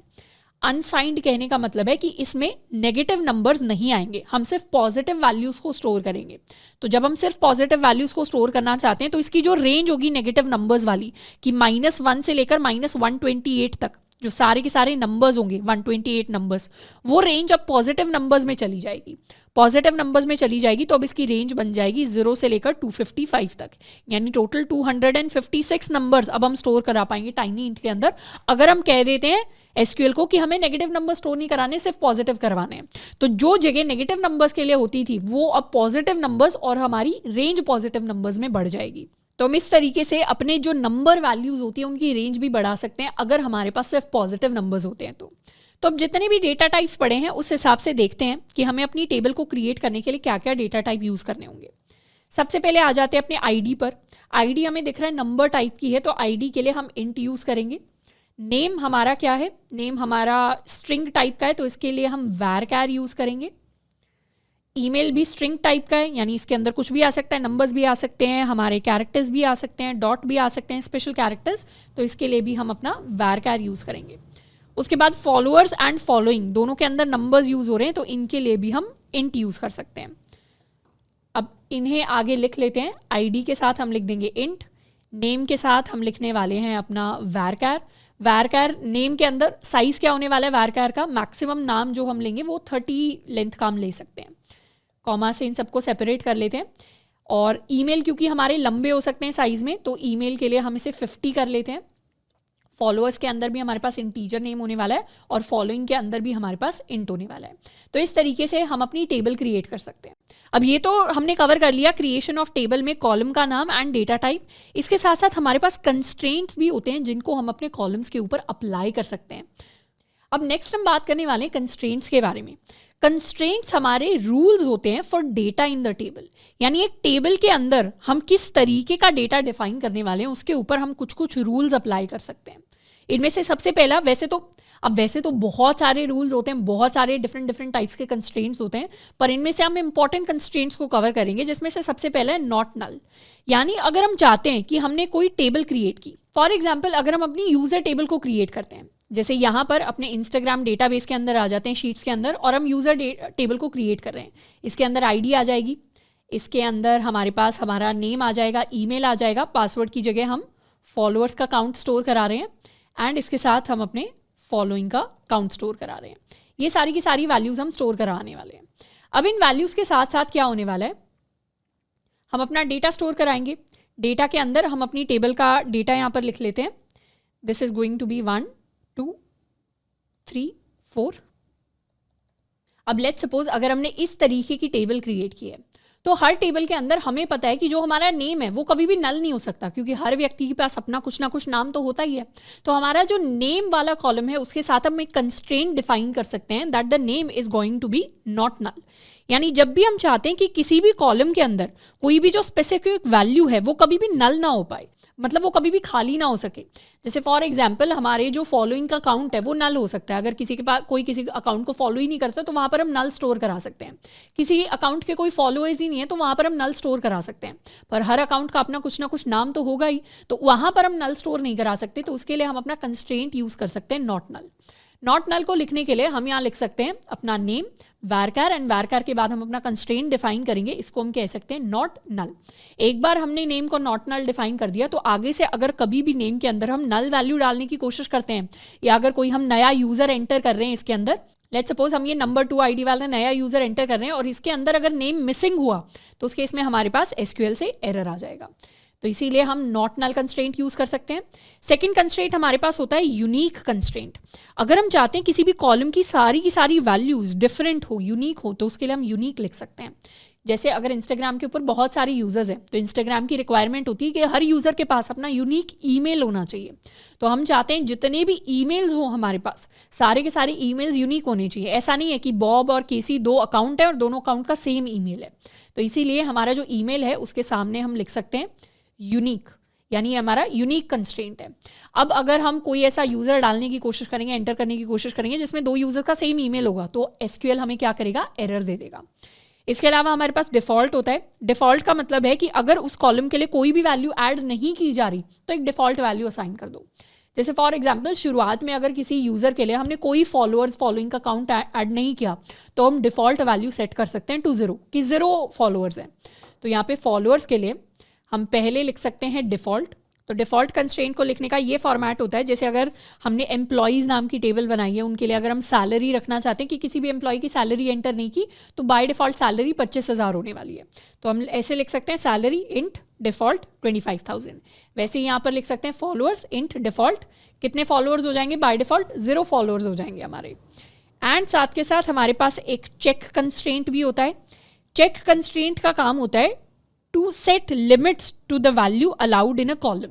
जैसे फॉर एग्जाम्पल अगर इस टेबल के अंदर हमारे पास एक और कॉलम होता, यहाँ पर एग्जाम्पल के लिए एक और कॉलम ऐड कर देते हैं हमारा एज का कॉलम, कि अगर हमारे पास हर यूज़र की एज भी होती तो एज के अंदर हमें कंस्ट्रेंट डाल सकते थे कि हमारा जो प्लेटफॉर्म है उसके ऊपर 13+ होनी चाहिए। जैसे इंस्टाग्राम बोलता है कि सारे के सारे जो यूज़र्स होने चाहिए सब 13+ होनी चाहिए, या फिर 16+ होनी चाहिए, या फिर 18+ होनी चाहिए। हम इस तरीके का एक चेक लगा सकते हैं। कल को फिर कोई भी अगर यूज़र ऐसा आएगा जो उस चेक को क्लियर नहीं करता होगा, उस लिमिट को, एज लिमिट को क्लियर नहीं करता होगा, तो वो अकाउंट नहीं बना पाएंगे फिर। तो इस तरीके का चेक लगाने के लिए हम एक कंस्ट्रेंट क्रिएट कर सकते हैं, कंस्ट्रेंट यानी लिमिट। तो उसके लिए हम लिख सकते हैं कंस्ट्रेंट, फिर अपने चेक का नाम कि हम क्या चेक करने वाले हैं, हम अपनी एज चेक करने वाले हैं। फिर हम लिखते हैं चेक, और वहाँ पर हम लिख सकते हैं एज ग्रेटर देन 18। अगर हमें दो कंडीशंस को मिक्स करना है तो उसके लिए हम दो कंडीशन की सिटी हमारी दिल्ली होनी चाहिए, एज ग्रेटर देन 18 होनी चाहिए, बीच में हम एंड लगा सकते हैं। इस तरीके का हम एक एग्जाम्पल ले सकते हैं। तो लेट्स सपोज अगर हमने एक और कॉलम इसके अंदर बना लिया होता एज का, इसको कह देते हैं इंट, तो एज के अंदर हम एक कंस्ट्रेंट लगा सकते थे इस तरीके से, कंस्ट्रेंट।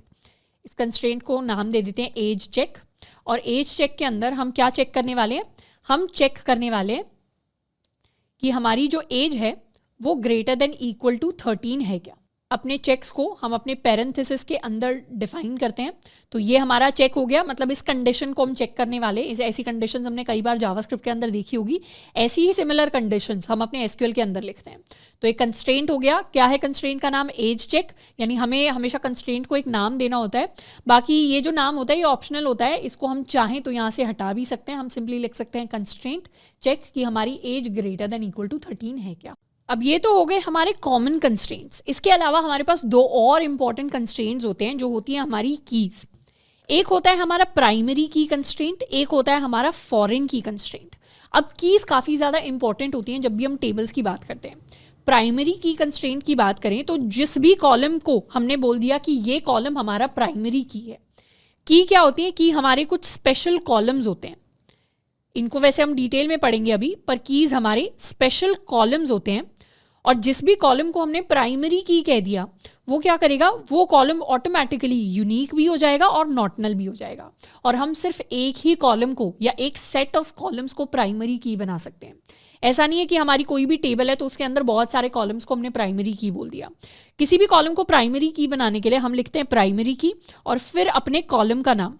लेट्स सपोज अगर हम मल्टीपल कॉलम्स को प्राइमरी की बनाना चाहते हैं, जैसे कोई टेबल है, टेबल के अंदर एक हमारे पास आईडी आ गई, एक हमारे पास हमारा नेम आ गया। अब आईडी के अंदर हो सकता है आईडी 1 हो, 2 हो, दोबारा से 1 हो। नेम के अंदर हो सकता है एक नेम राम हो, एक नेम श्याम हो, एंड दूसरा नेम भी हमारे पास श्याम हो। तो इस केस में क्या होना चाहिए, अगर हम सिर्फ आईडी को प्राइमरी की बनाते हैं तो सिर्फ आईडी को प्राइमरी की बनाना पॉसिबल नहीं है क्योंकि 1 और 1 यहाँ पे रिपीट हो रहा है। अगर हम सिर्फ नेम को प्राइमरी की बनाते हैं तो वो भी पॉसिबल नहीं है क्योंकि श्याम और श्याम यहाँ पे रिपीट हो रहा है। पर हम आईडी और नेम के कॉम्बिनेशन को प्राइमरी की बना सकते हैं, मतलब दोनों का कॉम्बिनेशन हमेशा यूनिक रहना चाहिए। अगर 1 और राम है तो 1 और राम दोबारा कभी नहीं दिखेगा। अगर 2 और श्याम है तो 2 और श्याम दोबारा कभी नहीं दिखेगा। अगर 1 और श्याम है तो 1 और श्याम दोबारा कभी नहीं दिखेगा। तो इस केस में प्राइमरी की एक कॉलम नहीं है, इस केस में प्राइमरी की 2 कॉलम्स का कॉम्बिनेशन है। तो ये तो हो गया 2 कॉलम्स का कॉम्बिनेशन प्राइमरी की। बट जनरली हमारी प्राइमरी की हम सिंगल ही रखेंगे। जैसे अगर हम एक टेम्परेरी टेबल बनाएं जिसके अंदर आईडी कॉलम हो गया तो इस आईडी कॉलम को हम अपनी प्राइमरी की बना सकते हैं। प्राइमरी की यूनिक होती है, प्राइमरी की नॉटनल होती है। जैसे हमने अपने कोरा वाले पोस्ट वाले एग्जाम्पल में लिया था कि हर पोस्ट की अपनी एक यूनिक आईडी होती है, तो कोई भी आईडी नल नहीं हो सकती, कोई भी आईडी डुप्लीकेट नहीं हो सकती, तो यूनिक और नॉटनल होगी। जैसे यहाँ पर ये जो हमारी यूजर टेबल है, यूजर टेबल के अंदर हम अपनी आईडी को अपनी प्राइमरी की बना सकते हैं। अब आईडी को प्राइमरी की या किसी भी कॉलम को प्राइमरी की बनाने के 2 तरीके होते हैं। एक तो है कि आईडी के सामने ही हम अपना प्राइमरी की कंस्ट्रेंट लिख दें, ये होगा पहला तरीका। दूसरा तरीका होता है कि अलग से लास्ट में जाके हम कॉमा करके लिखें प्राइमरी की एंड फिर अपनी आईडी का नाम, यानी अपने कॉलम का नाम कि हमारा आईडी क्या होने वाला है, हमारा आईडी हमारे लिए प्राइमरी की होने वाला है। उसके अलावा हमारे पास एक और कंस्ट्रेंट होता है फॉरेन की का। फॉरेन की क्या करता है, it prevents actions that would destroy links between tables. Foreign की को हम अभी डिटेल में पढ़ेंगे, पर जनरली हमारे पास 2 जो टेबल्स होती हैं वो कनेक्टेड हो सकती हैं। यानी इसमें एक बहुत सिंपल सा बेसिक सा एग्जाम्पल लेते हैं। जैसे एक हमारे पास स्टूडेंट टेबल है, एक हमारे पास टीचर टेबल है। स्टूडेंट टेबल के अंदर हो सकता है हर स्टूडेंट की अपनी आईडी हो, हर स्टूडेंट का अपना नाम हो, और हर स्टूडेंट के सामने एक टीचर की आईडी हो जिससे पता चलता है कि स्टूडेंट को कौन सी टीचर पढ़ाती है, और टीचर के सामने उसकी आईडी है और टीचर के सामने उसका नाम है।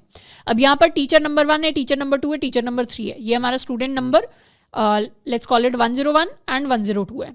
अगर स्टूडेंट 101 को टीचर नंबर 2 पढ़ाती है और स्टूडेंट 102 को टीचर नंबर 1 पढ़ाती है, तो ये टीचर आईडी क्या बनेगा, ये टीचर आईडी फॉरेन की कहलाएगा। फॉरेन की हमारे खुद की टेबल में, स्टूडेंट टेबल में एक ऐसा कॉलम होता है जो दूसरे किसी टेबल के अंदर एक प्राइमरी की होती है। क्योंकि टीचर टेबल के अंदर टीचर्स की आईडी एक प्राइमरी की है कि हर टीचर की यूनिक आईडी होगी, तो उसी आईडी की वैल्यूज को जब हम किसी और टेबल के अंदर यूज करते हैं, जैसे हमने स्टूडेंट टेबल के अंदर यूज किया, तो स्टूडेंट टेबल के अंदर उसी कॉलम को हम अपनी फॉरेन की कहते हैं। जो दूसरी टेबल के अंदर प्राइमरी की था वो इस टेबल के अंदर फॉरेन की बन जाता है अगर दूसरी टेबल में यूज होता है तो इससे हम दो टेबल्स को क्या कर रहे हैं, दो टेबल्स को हम एक तरीके से लिंक करने की कोशिश कर रहे हैं। तो किसी भी कॉलम को फॉरेन की बताने के लिए हम लिखते हैं फॉरेन की और फिर उस कॉलम का नाम जो हमारा फॉरेन की है, और फिर हम लिखते हैं रेफरेंसेस। और रेफरेंसेस कहने का मतलब है कौन सी टेबल के अंदर वो कॉलम हमारा प्राइमरी की है। जैसे अगर स्टूडेंट टेबल के अंदर जो टीचर आईडी है वो टीचर टेबल के अंदर आईडी है, तो उसे फॉरेन की बनाने के लिए हम लिखेंगे फॉरेन की एंड फिर अपने कॉलम का नाम, हमारे लिए कॉलम क्या है, हमारे लिए कॉलम है टीचर आईडी, और फिर हम लिख सकते हैं रेफरेंसेस एंड फिर दूसरी टेबल का नाम जहां पर वो प्राइमरी की है। दूसरी टेबल का नाम है हमारे पास टीचर टेबल, और टीचर टेबल के अंदर आईडी जो कॉलम है उसकी वैल्यू यहाँ पे आके टीचर आईडी बन रही है, और टीचर आईडी हमारे लिए हमारी फॉरेन की है। तो इस तरीके से हम फॉरेन की का रिलेशनशिप पूरा का पूरा डिफाइन करते हैं। जैसे लेट्स सपोज कि अपने इंस्टाग्राम के अंदर कल को जाकर हम एक और टेबल बनाते हैं जिसका नाम है पोस्ट।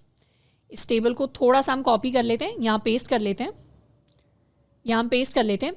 इसी टेबल को हमने नाम दे दिया है पोस्ट। पोस्ट के अंदर हम सबके पोस्ट स्टोर कराते हैं, तो हर पोस्ट की अपनी एक यूनिक आईडी होगी, हर पोस्ट के अंदर अपना एक कंटेंट होगा। इसे कह देते हैं, यहाँ पर इसे कह देते हैं कंटेंट, एंड इतने पार्ट को डिलीट करके ले आते हैं यहाँ पर। तो हर पोस्ट की अपनी यूनिक आईडी होने वाली है और हर पोस्ट का अपना एक कंटेंट होने वाला है, और हर पोस्ट के पास अपने यूज़र की आईडी होने वाली है कि उस पोस्ट को कौन से यूज़र ने पोस्ट किया है। जैसे लेट्स सपोज पहले पोस्ट के अंदर लिखा हुआ है हेलो वर्ल्ड, इस तरीके से दूसरे पोस्ट के अंदर लिखा हुआ है let's suppose we write bye bye. तो ये दो पोस्ट किए गए हैं इंस्टाग्राम के ऊपर, और दोनों पोस्ट की हमारे पास आईडी है। इन आईडीज़ को और यूनिक करने के लिए इसको 101 कह देते हैं, इसको 102 कह देते हैं। अब यूज़र आईडी किसने हेलो वर्ल्ड पोस्ट किया है, लेट्स सपोज नंबर 3 ने हेलो वर्ल्ड पोस्ट किया है, तो यूज़र की आईडी आ जाएगी। और किसने हमारा बाय बाय पोस्ट किया है, ये नंबर 1 ने पोस्ट किया है। तो इस तरीके से हमारे पास एक पोस्ट टेबल अलग से आ जाएगी। अब इस पोस्ट टेबल के अंदर ये यूज़र आईडी क्या है, ये यूज़र आईडी हमारी एक फॉरेन की बन जाएगी। जबकि ये सेम यूज़र आईडी जब यूज़र टेबल के अंदर है तो यूज़र टेबल के अंदर ये हमारी प्राइमरी की होती है, और पोस्ट के अंदर आईडी क्या है, पोस्ट के अंदर आईडी खुद अपनी एक प्राइमरी की है। तो पहले तो हम क्या करेंगे, पहले तो अपनी ये यूज़र नाम की टेबल क्रिएट करते हैं। इसको कर लेते हैं हाईलाइट एंड रन, तो हमारी यूज़र नाम की टेबल क्रिएट हो गई। यहाँ पे आके रिफ्रेश ऑल कर देंगे तो यूज़र नाम की टेबल के अंदर कौन कौन से कॉलम्स है, एक हमारे पास आईडी है, एक हमारे पास एज है, नेम है, ईमेल है, फॉलोअर्स है, फॉलोइंग है, काफ़ी सारी इन्फॉर्मेशन यूज़र के अंदर हमारे पास स्टोर्ड है। अब ऐसे ही हम अपनी एक और टेबल क्रिएट कर सकते हैं इंस्टाग्राम डेटाबेस में, जिसको हम कह देंगे create table post.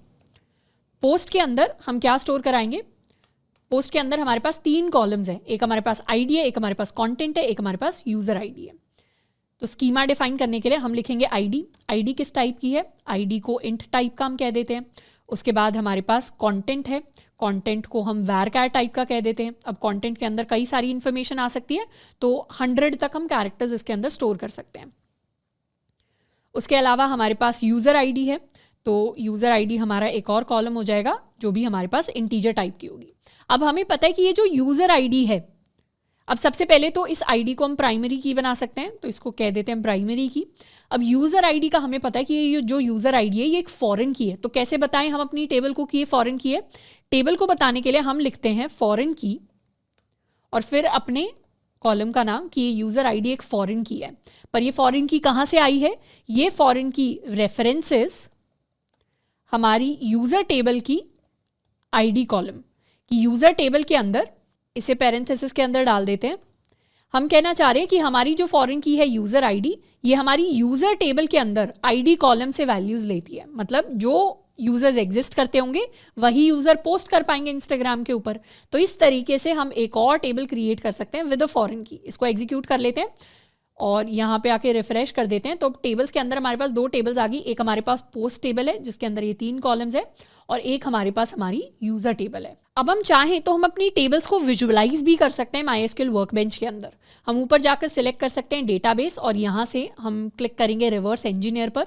Reverse engineer करने के लिए हम अपनी टेबल्स को इमेजिन करते हैं, तो इसे कर देते हैं कंटिन्यू, सारी चीज़ों को कंटिन्यू कर देंगे। एंड हम इंस्टाग्राम का जो डेटाबेस है उसको रिवर्स इंजीनियर करना चाहते हैं, कंटिन्यू कर देंगे, कंटिन्यू एंड एग्जीक्यूट, इसे कर देते हैं क्लोज। जैसे ही क्लोज करेंगे यहाँ हमें हमारा जो पूरा का पूरा टेबल है, पूरा का पूरा स्कीमा है, वो थोड़ा सा दिखाई देना स्टार्ट होता है। मतलब पिक्चर फॉर्मेट में हम अपनी टेबल्स को देख सकते हैं। अब यहाँ पर एक हमारे पास पोस्ट टेबल है, एक हमारे पास यूजर टेबल है। यूजर टेबल के अंदर छोटी सी चाबी बनी हुई है जो की को रिप्रेजेंट करती है। की कहने का मतलब है कि हमें बताया जा रहा है ये जो आईडी है यूजर टेबल के अंदर, ये हमारी प्राइमरी की है। उसके अलावा हमारे पास एज इंटीजर है, नेम है, ईमेल है, फॉलोअर्स है, फॉलोइंग है। अब यहाँ नेम के सामने जो बुलेट पॉइंट है, जो डायमंड है, वो थोड़ा सा डार्क ब्लू है। डार्क ब्लू इसलिए है क्योंकि वो दिखा रहा है कि बाकी सब में तो नल वैल्यूज आ सकती हैं, पर नेम के साथ हमने कंस्ट्रेंट दिया था कि ये नॉट नल होगा। नॉट नल क्या है? टिक्ड है हमारे नेम के लिए, तो वो चीज़ यहाँ पर हमें डिस्प्ले होकर दिखाई दे रही है। ऐसे ही हमारे पास पोस्ट वाली टेबल है। पोस्ट वाली टेबल के अंदर जो प्राइमरी की है वो पोस्ट की आईडी है, कंटेंट है हमारे पास, यूजर आईडी है, और दोनों के बीच में एक एरो है। ये एरो हमें दिखाती है कि यूजर के अंदर जो हमारी प्राइमरी की है वो पोस्ट के अंदर यूजर आईडी करके एक फॉरेन की बन रही है। तो दोनों जो कॉलम्स है, जो दोनों कॉलम सेम है, यानी पोस्ट का यूजर आईडी और यूजर का अपना आईडी, दोनों कॉलम्स सेम ही है एक तरीके से, दोनों के अंदर सेम वैल्यूज है, इसीलिए दोनों को सेम कलर से हाईलाइट किया जाता है। तो ये लिंक कैसे फॉर्म होता है? लिंक फॉर्म होता है with the help of a foreign की। तो इस तरीके से हमारी टेबल्स लिंक्ड होती हैं। और ये जो डायग्राम बनता है हमारी टेबल्स का, इसको डेटाबेसेस की भाषा में हम क्या कहते हैं? हम एक ER डायग्राम कहते हैं। और जो हमारी टेबल्स होती है उनको हम एक रिलेशन कहते हैं। तो ER का मतलब होता है एंटिटी रिलेशन, जिसमें रिलेशन का मतलब है हमारी टेबल, कि हमारी टेबल्स का डायग्राम है। इसको हम चाहें तो क्रॉस भी कर सकते हैं, तो यहाँ से इसको क्रॉस कर देते हैं, MySQL मॉडल को भी क्रॉस कर देते हैं, डोंट सेव, एंड वापस से आ जाते हैं हम अपने SQL पेज के ऊपर। तो इस तरीके से जिन भी टेबल्स को हम क्रिएट करेंगे उनको हम विजुअलाइज भी कर सकते हैं। अब और थोड़ा सा डिटेल में बात करते हैं कि एग्जैक्टली ये प्राइमरी की और ये फॉरेन की होती क्या है। जब भी हम कीज की बात करते हैं तो कीज हमारी स्पेशल कॉलम्स होती हैं इन अ टेबल, यानी कुछ कुछ हमारे स्पेशल कॉलम्स होते हैं जिनको हम स्पेशल मानते हैं। अब हमारे पास 2 मेजर तरीके की कीज होती है, एक होती है प्राइमरी की, एक होती है फॉरेन की। प्राइमरी की इज अ कॉलम या फिर set of columns in a table that uniquely identifies each row. जब भी एक टेबल के अंदर हमें एक रो को यूनिकली आइडेंटिफाई करना होता है, तो हमें पता होना चाहिए कि हर एक रो के अंदर ये वाला जो कॉलम है इसके अंदर तो हमेशा यूनिक वैल्यू हुई होगी। मतलब इस कॉलम की वैल्यू कभी भी दूसरे कॉलम की वैल्यू के साथ मैच नहीं करेगी। जैसे हमारे पास स्कूल के अंदर या कॉलेज के अंदर हर बच्चे के पास अपना रोल नंबर होता है। एक बच्चे का रोल नंबर कभी भी दूसरे बच्चे के रोल नंबर के साथ सेम नहीं हो सकता। हर स्टूडेंट का रोल नंबर यूनिक होता है, तो रोल नंबर की हेल्प से हम हर स्टूडेंट को आइडेंटिफाई कर सकते हैं। वैसे ही यहाँ पर इस टेबल में हम अपनी आईडी की हेल्प से अपने सारे के सारे इंडिविजुअल यूजर्स को आइडेंटिफाई कर सकते हैं। अब प्राइमरी की यूनिक प्रॉपर्टी होती है कि हमारे पास एक ही प्राइमरी की हो सकती है पूरी टेबल के अंदर। ऐसा नहीं है कि हमारा नेम भी प्राइमरी की हो जाएगा, हमारी आईडी भी प्राइमरी की हो जाएगी, हमारा एड्रेस भी प्राइमरी की हो जाएगा। एक ही प्राइमरी की होती है और वो प्राइमरी की यूनिक तो होती है, मतलब प्राइमरी की यूनिक भी होती है और ऑटोमेटिकली प्राइमरी की नॉट नल भी होती है। मतलब ऐसा कॉलेज के अंदर ऐसा कोई स्टूडेंट नहीं होगा जो बिना रोल नंबर के घूम रहा है। वैसे ही हमारी जो भी टेबल होती है उसके अंदर कोई भी ऐसी रो नहीं हो सकती जिसके पास अपनी प्राइमरी की नल वैल्यू हो। तो ऐसे ही यूजर्स के पास कोई भी ऐसा यूजर नहीं हो सकता जिसकी आईडी नल हो। हर किसी के पास अपनी आईडी होनी ही होनी चाहिए। जैसे पोस्ट टेबल की बात करें तो पोस्ट टेबल में हर पोस्ट की अपनी एक यूनिक आईडी होनी ही होनी चाहिए। ये तो हो गई हमारी प्राइमरी की। ऐसे ही हमारे पास फॉरेन की होती है। तो फॉरेन की इज अ कॉलम या फिर set of columns in a table that refers to the primary key in another table. दूसरी किसी टेबल के अंदर जो प्राइमरी की कॉलम होगा वो अगर किसी दूसरी टेबल के अंदर यूज किया जाए तो उसे हम फॉरेन की कह देते हैं। अब फॉरेन कीज के पास डुप्लीकेट वैल्यू हो सकती है। जैसे कल को हो सकता है कि पोस्ट के अंदर जो मेरा यूजर नंबर 3 है ये कोई और पोस्ट कर दे, तो यहाँ पर 103 करके एक और नया पोस्ट आ जाए। नए पोस्ट के अंदर लिखा हो लेट्स सपोज हेलो डेल्टा, इस तरीके का एक और पोस्ट कर दिया। किसने पोस्ट किया? यूजर नंबर 3 ने ही किया। तो अब यूजर नंबर 3 की वैल्यू तो डुप्लीकेट हो गई। इवन दो ये यहाँ पे फॉरेन की है, तो फॉरेन की वैल्यू डुप्लीकेट हो सकती है पर प्राइमरी की कभी नहीं हो सकती। तो फॉरेन की के पास डुप्लीकेट वैल्यू भी हो सकती है, फॉरेन की नल वैल्यू भी हो सकती है। इनफैक्ट हमारे पास एक टेबल के अंदर ज़रूरी नहीं है एक ही फॉरेन की हो, हमारे पास मल्टीपल फॉरेन कीज हो सकती हैं। तो we can have multiple foreign keys, we can have duplicate and null values in foreign key, पर ये सारी चीज़ें प्राइमरी की में पॉसिबल नहीं हो पाती। इसका एक एग्जाम्पल लेते हैं। एग्जाम्पल के लिए हमने हमारी यूज़र टेबल ली थी और एग्जाम्पल के लिए हमने हमारी एक पोस्ट टेबल क्रिएट की है। अब जो भी हमारे यूज़र के अंदर आईडी है वही सेम आईडीज़ हमें हमारी यूज़र आईडी यानी पोस्ट टेबल के अंदर यूज़र आईडी की फॉर्म में दिखती है। तो इन टेबल्स के अंदर अगर हम आइडेंटिफाई करें यूज़र टेबल के अंदर आईडी क्या है, यूज़र टेबल के अंदर आईडी हमारी प्राइमरी की है। पोस्ट टेबल के अंदर आईडी क्या है, पोस्ट टेबल के अंदर आईडी भी हमारी प्राइमरी की है। पोस्ट टेबल के अंदर यूज़र आईडी क्या है, पोस्ट टेबल के अंदर यूज़र आईडी हमारी फॉरेन की है। तो इस तरीके से हम अपनी कीज़ को आइडेंटिफाई करते हैं अपनी टेबल्स के अंदर। अब नेक्स्ट हम बात करने वाले हैं कि कैसे टेबल के अंदर हम अपने डेटा को इंसर्ट कर सकते हैं। डेटा को इंसर्ट करने के लिए हम अपनी इंसर्ट कमांड को यूज़ करते हैं। हम लिखते हैं इंसर्ट इनटू टेबल और फिर अपने कॉलम्स का सीक्वेंस कि पहले लेट्स सपोज हमें आईडी इंसर्ट करनी है, फिर हमें नेम इंसर्ट करना है। हम चाहें तो पहले नेम भी इंसर्ट कर सकते हैं, फिर आईडी भी इंसर्ट कर सकते हैं। फिर हम लिखते हैं वैल्यूज़ एंड इस तरीके से हम अपनी मल्टीपल वैल्यूज़ को डिफाइन करते हैं। जैसे लेट्स सपोज अगर हमें आईडी नंबर 1 यहाँ पर करनी है और फिर हम नेम एंटर करना चाहते हैं, फिर हम दूसरे स्टूडेंट की दूसरी रो की इन्फॉर्मेशन ऐड करना चाहते हैं, तो हम इस तरीके से इन्फॉर्मेशन को एक एक करके ऐड करते हैं। एक चीज़ ज़रूर ध्यान रखनी है, जब हम इस फॉर्मेट को यूज़ करते हैं तो ऑर्डर बहुत इंपॉर्टेंट होता है। यानी अगर हमने यहाँ पर पहले आईडी लिखी तो हमें यहाँ पर भी पहले आईडी लिखनी पड़ेगी। अगर हमने बाद में नेम लिखा है तो यहाँ पर भी हमें बाद में नेम ही लिखना पड़ेगा। तो इस तरीके से ऑर्डर बहुत इंपॉर्टेंट होता है जब भी हम डेटा को इंसर्ट करते हैं या ऐड करते हैं टेबल के अंदर। अब अपने डेटा को ऐड करने के लिए सबसे पहले अपनी यूज़र टेबल के अंदर डेटा को ऐड करते हैं। तो हम इस डेटा को ऐड करेंगे, यहाँ पर आ जाते हैं यूज़र टेबल के पास और यहाँ हम लिख सकते हैं इंसर्ट इनटू, फिर अपनी टेबल का नाम विच इज़ यूज़र। हम क्या क्या इंसर्ट करने वाले हैं, वैसे तो ये सारी की सारी चीज़ें सेम लाइन पर लिखना पॉसिबल है, पर हम थोड़ा रीडेबिलिटी बढ़ाने के लिए सारी चीज़ों को अलग लाइनों पर लिखते हैं। तो इसका मतलब ये नहीं है ये अलग अलग कमांड्स है, ये हमारी सेम कमांड है। एक और चीज़, यहाँ पर ये सेमीकोलन नहीं आएगा, तो गलती से भी इस सेमीकोलन को मत लिख देना। हमारी जो पूरी की पूरी कमांड है वो लास्ट में यहाँ पर फिनिश हो रही है। तो अपनी कमांड्स को लिखने के लिए इंसर्ट इनटू यूज़र हम सबसे पहले अपनी आईडी इंसर्ट करेंगे, फिर हम एज इंसर्ट करने वाले हैं क्योंकि हमने यहाँ पे एज डिफाइन की है। तो यहाँ अपनी कुछ एजेस भी लिख लेते हैं। Let's suppose this is 14, this is 15, this is 16, this is 17। Simple सी एजेस रख रहे हैं। 13 प्लस सबको रखा है क्योंकि हमने कंस्ट्रेंट डिफाइन कर रखा है 13 प्लस का।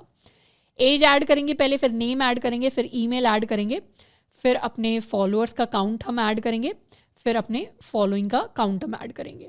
तो इस तरीके से ये सारी इन्फॉर्मेशन हम ऐड करेंगे। तो वैल्यूज़ लिख लेते हैं। सबसे पहले आईडी में क्या आएगा, ये सारी इन्फॉर्मेशन हम लिखने वाले हैं। तो 1 हमारी आईडी होगी, 14 हमारी एज होगी, नेम होगा एडम, एडम का ईमेल होगा हमारे पास adam@yahoo.in, इस तरीके से। उसके बाद हमारे पास फॉलोअर्स का काउंट होगा 1 2 3 1 4 5, तो this is going to be 1 2 3, this is going to be 1 4 5 and इसी तरीके से हम सारे के सारे यहाँ पर टाइप कर सकते हैं। तो हमने सारी वैल्यूज़ अपनी टाइप कर दी, लास्ट में सेमीकोलन लगा देते हैं और इतने पार्ट को हम करते हैं एग्जीक्यूट। जैसे ही इसे एग्जीक्यूट करेंगे ये सक्सेसफुल हो गया। अब हमारी टेबल के अंदर ये सारा का सारा डेटा जाकर एंटर हो चुका है। पर लेट्स सपोज अब एक बार थोड़ा थोड़ा अपने कंस्ट्रेंट्स को चेक करते हैं। लेट्स सपोज हम कल को कोई और डेटा एंटर करते हैं, यहाँ लिख देते हैं, इतना पार्ट एक बार कॉपी कर लेते हैं। ये पार्ट हमने कॉपी कर लिया। कल को सबसे पहले तो हम कोशिश करते हैं कि हम सेम आईडी का कोई और यूज़र ऐड कर देंगे। अभी के लिए सिर्फ आईडी रखते हैं, एज रखते हैं, नेम रखते हैं। कल को हम सेम आईडी का कोई और यूज़र ऐड करने की कोशिश कर रहे हैं। हमारे पास ऑलरेडी यूज़र नंबर 2 है, 2 आईडी वाला, और 2 आईडी वाला अगर हम दोबारा ऐड करने की कोशिश कर रहे हैं, यहाँ पर लिख देते हैं कि यूज़र का नाम कुछ भी हो सकता है। Let's call the user random. तो रैंडम जो है उसका रैंडम नाम है और एज क्या है, एज है 20। तो इस तरीके से कोई भी हम यूज़र ऐड कर सकते हैं पर आईडी सेम है। तो जैसे ही इस लाइन को हम एग्जीक्यूट करेंगे सिलेक्ट करके, हमारे पास एरर आ जाएगा।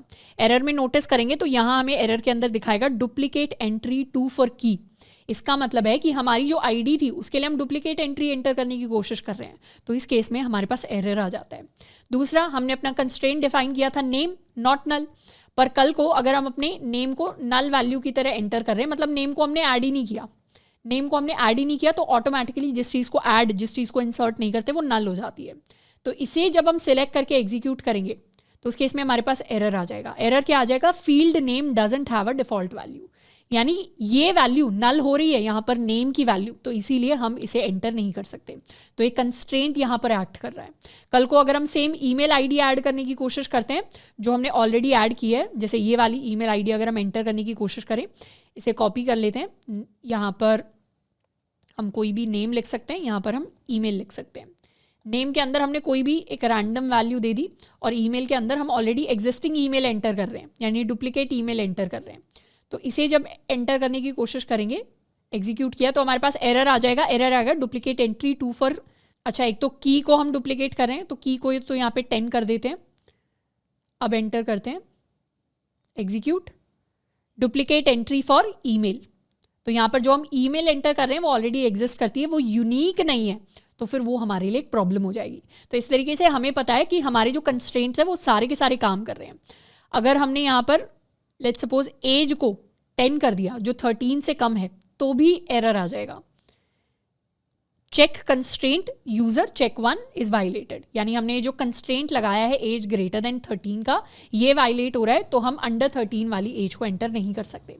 तो इस तरीके से हमारे कंस्ट्रेंट्स जो हमने डेटाबेस के ऊपर सेट किए थे वो सारे के सारे काम करें तो हमसे वैलिड वैल्यूज को अपने डेटाबेस के अंदर इंसर्ट कर सकते हैं। अब नेक्स्ट हम आ जाते हैं अपनी सिलेक्ट कमांड के ऊपर। सिलेक्ट कमांड का काम होता है to select and show data from the database, यानी किसी भी पॉइंट पर अगर हम अपने टेबल की वैल्यूज को चेक करना चाहते हैं तो उसके लिए हम सिलेक्ट कमांड को यूज करते हैं। इसको लिखने का सिंटैक्स होता है कि हम लिखते हैं सिलेक्ट और फिर उन कॉलम्स की वैल्यू जिनकी हम देखना चाहते हैं, फ्रॉम फिर अपनी टेबल का नाम। तो अगर हमें अपनी टेबल को अभी देखना है तो उसके लिए हम लिख सकते हैं सिलेक्ट, हम सारे यूजर्स की आईडी देखना चाहते हैं, उनका नेम देखना चाहते हैं और उनकी ईमेल देखना चाहते हैं। फ्रॉम कौन सी table? From our user table.